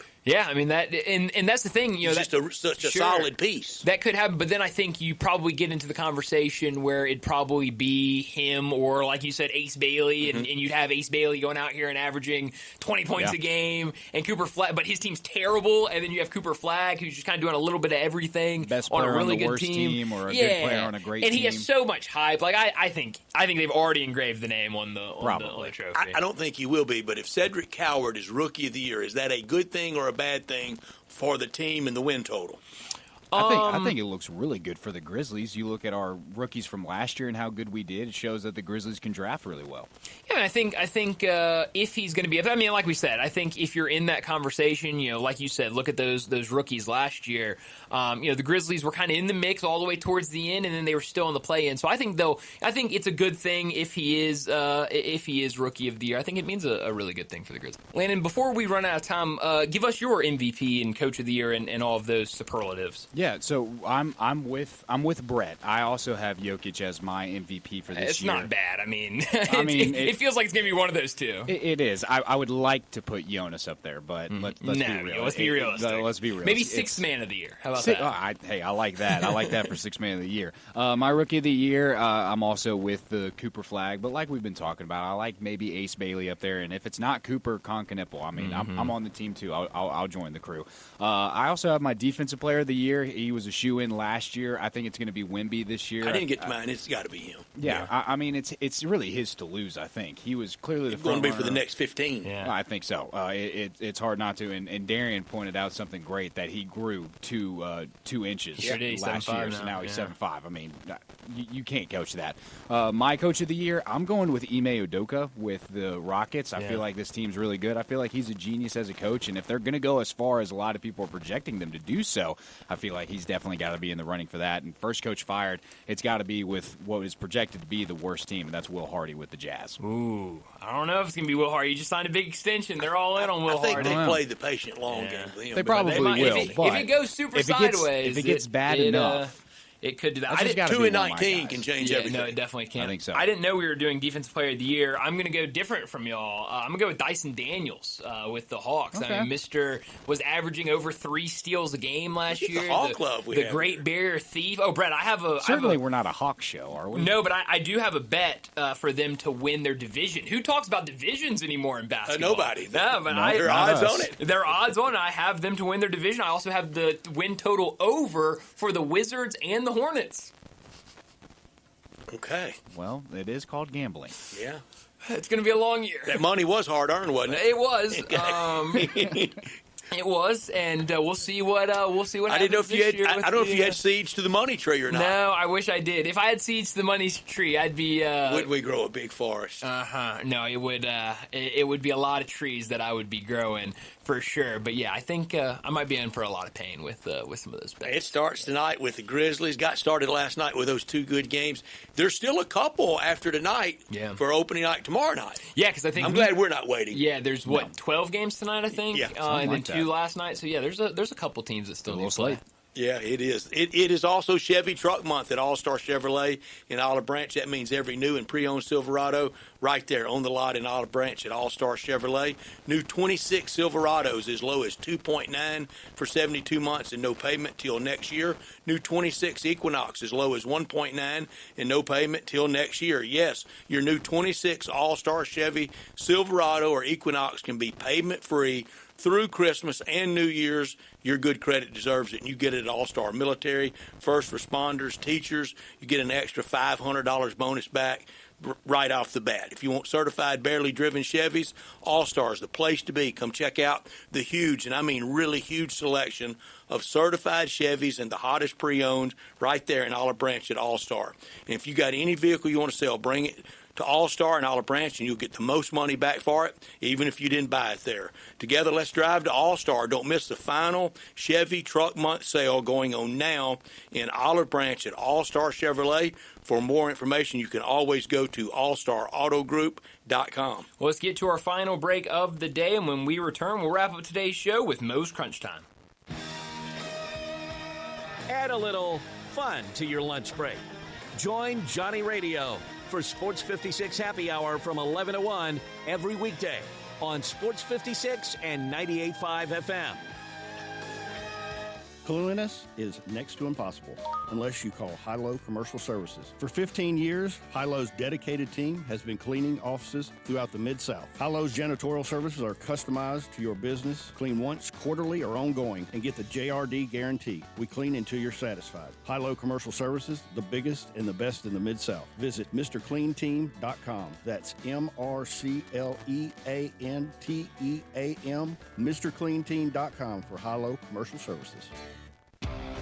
Visit Frontier Western Store today for new shirts and boots. Frontier is your top Carhartt store in the Mid-South. There's thousands of in-stock shirts and jeans. They have the classic K87 pocket tee in every color they make, including new ones just released. Available small to 4X. Want new jeans? Frontier has you covered with super tough work denim by Carhartt. And you've got to check out their selection of Ariat jeans for men, women, and children. You'll love how easy it is to find the size and style you need. Have you seen Frontier's remodeled world-famous boot showroom? It continues to expand. New styles by Ariat just arrived, plus plenty of in-stock proven classics too. Whether you need work or dress boots, trust that Frontier's the place to come. See thousands of pairs of Ariat boots and thousands more by Dan Post, Corral, Durango, Rocky, Twisted X, and others. And Frontier's pricing is lower than online and chain stores, so you know just the local shop to visit. Frontier Western Store, 5880 Goodman Road in Olive Branch, and on the web at frontierwesternstore.com. Locally owned and operated since 1967. DraftKings Sportsbook, an official sports betting partner of the NBA, is the place to bet on NBA stars this season. Download the DraftKings Sportsbook app and use promo code HERD. That's promo code HERD. Bet $5 and get 3 months of League Pass plus $300 in bonus bets if your bet wins. In partnership with DraftKings, the crown is yours. Gambling problem? Call 1-800-GAMBLER. In New York, call 877-8-HOPE-NY or text HOPE-NY 467-369. 369. In Connecticut, help is available for problem gambling. Call 888-789-7777 or visit ccpg.org. Please play responsibly. On behalf of Boot Hill Casino and Resort in Kansas, pass-through per wager tax may apply in Illinois. 21 and over. Age and eligibility varies by jurisdiction. Void in Ontario. Restrictions apply. Bet must win to receive bonus bets which expire in 7 days. Minimum odds required. NBA League Pass auto renews until canceled. Additional terms at dkng.co/audio. Limited time offer. Gossett Hyundai on the Pike is relocated right down the street to 1956 Covington Pike while our new dealership gets a facelift. So come by and get relocation renovation specials. Gossett Hyundai on the Pike's got 2025 Hyundai Sonata, $293.67 a month. How about 2026 Hyundai Tucson SE? We Gossett $323.95 a month. And 2025 Hyundai Santa Fe SE? We Gossett $348.83 a month or 1.99 for 60 months available. Plus America's best 10-year, 100,000-mile powertrain limited warranty. So hurry to Gossett Hyundai, 1956 Covington Pike, or shop online anytime at HyundaiGossett.com. If you want it, we Gossett at Gossett Motor Cars. Sonata TA 537,988, MSRP 29,150, Tucson TA 629,951, MSRP 31,760, Santa Fe TA 153,662, MSRP 37,280, and Boots all rebates and incentives, PF 895, excludes tax title and license CD, details offer valid a month with approved credit dealers not only, must finance through HMA, not all customers will qualify. Get ready, Tiger Nation. Your Memphis Tiger football team is back at home Saturday, October 25th at 11 o'clock to take on the South Florida Bulls. It's homecoming and parent and family weekend, a week full of tradition, pride, and Tiger spirit. Be one of the first 5,000 fans to the gate and score a Memphis football jersey koozie. Let's pack the stands and roar for Memphis. For tickets and info, visit gotigersgo.com/tickets. Crunch Time is brought to you by Humdinger's Corporate Catering. Enjoy tacos made with crunchy slaw, grilled fish, and chicken, and the best taco sauce in town. Find out more, call Jenny Nash at 901-606-3172. Now, back to Sports Time on Sports 56 and 98.5 FM. This hour brought to you by Jaguar Land Rover Bluff City. Here once again are Brett Norsworthy and Bryant Dacus. This is pretty cool, and we're just getting started.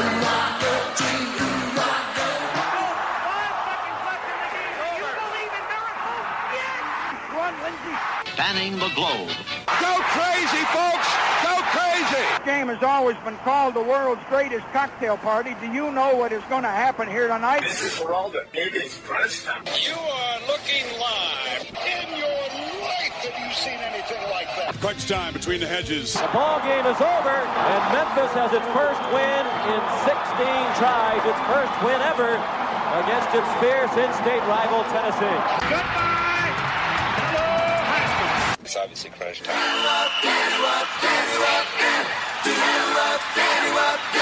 Hammer, nail, coffin, this baby is over. Crunch Time is brought to you each and every afternoon by Moe's Southwest Grill. If you need a crunchy bite to eat, Moe's is the place to stop. Tacos, crunch wraps, quesadillas, whatever you're looking for, they've got it. Be perfect on the way back from that Grizzlies game tonight, and get you some Moe's. Moe's.com is your go-to for all your taco crunch time emergencies. Well, Brett, what I learned today, I know a lot was overshadowed last night by opening night in the NBA, but I was keeping an eye on those college football games, and this turnaround that Kennesaw State is having in just their second year as an FBS program. Last year, they finished 2-10, and last night they rallied to beat FIU on the road by 19 points to improve to 5-2 this season. They are, and it's been fun to watch. You look at the last two seasons. I mentioned 2-10 last year in their first season of FBS football. 2 years ago, in their last season at the FCS level, they only won 3 games. So the last 2 seasons combined 5 wins. They've done that this season and 2 years ago when they had that final FCS season. All 3 of those wins against non-FCS or FBS, so non-Division I schools. This turnaround they're having this year has been remarkable, and it's a really cool story locally because their head coach, Coach Jerry Mack, a Memphis native, I believe, went to Whitehaven. So he's head coaching. He's bringing in a lot of local guys down there. I know they've gotten some transfers from the area. I know they've got some recruits from the area as well. So Kennesaw State, a fun story this year in college football. Yeah, at bowl time, try telling Kennesaw State those bowls don't matter. Yeah, no, that's exactly right. See what reaction you get. What I learned and really relish in November 1st, 2001 at the Pyramid was some great night. Finally in the big leagues. November 3rd, 2004, a great night. Finally in the big leagues with a Showplace Arena, FedEx Forum. Let's quit messing around on the future, though. Let's get this deal done. I know it will be done. I don't think people should be nervous at all about it. And let's celebrate and enjoy the next 25 years of the Memphis Grizzlies. I cannot imagine this sports scene without them. It's hard to believe that we went so long doing this and in sports in Memphis without them.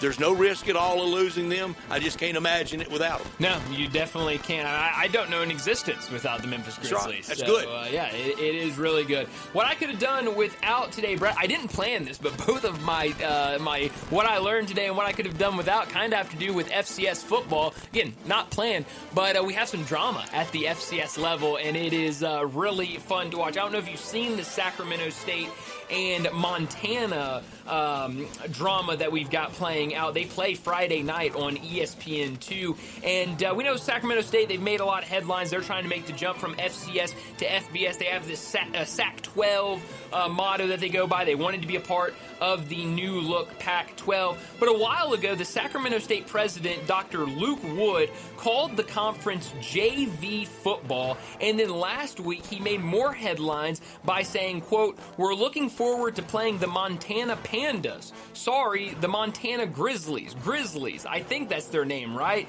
They haven't played anybody this season. I feel bad for their fans to have to experience a loss like this on the road, but we'll see." So on Monday, the Montana head coach responded to the Sacramento State president and said, quote, "We're aware their president called us JV, so we're aware. We'll deal with that as need be Friday night." See you Friday. The guy's kind of a clown, right? If I was president down there, I'd be more worried about the riot that happened in their stadium after the game rather than clowning Montana. And that is back to there was a big fight between the two teams, Sacramento State and whoever they were playing got ugly last week. So yes, it has gotten ugly. They'll play Friday night. And look, Sacramento State, I know you're trying to shoot for FBS and get to the big leagues, but Montana, they're the number 4 team in the country in FCS. I don't know if I would be saying anything disrespectful to them before they come into your stadium Saturday night. Bad grammar alert. Done got ugly. Done got ugly. Could have done without this. Speaking of dones, all these injuries for the Grizzlies,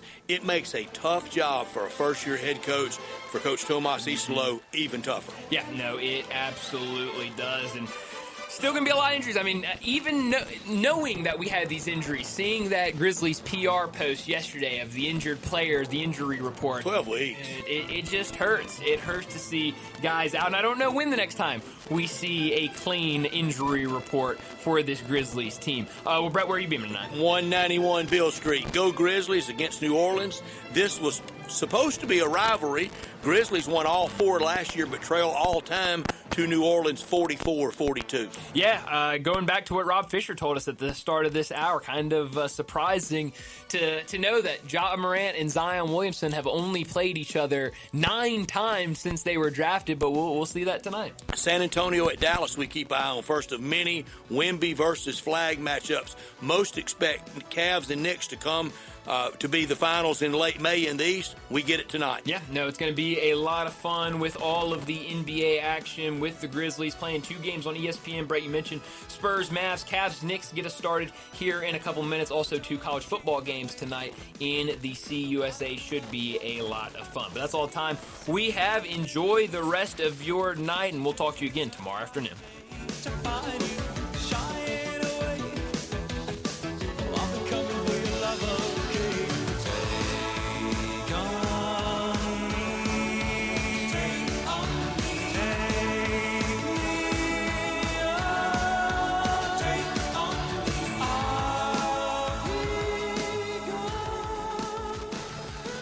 Everyone needs protection, whether you're on the field or on the road, so make sure you have the best. Bob Simpson State Farm Insurance can buckle you up with auto insurance, can back you up with life and health insurance, cover your business whether it's starting, growing, or maturing, and don't forget to insure your home.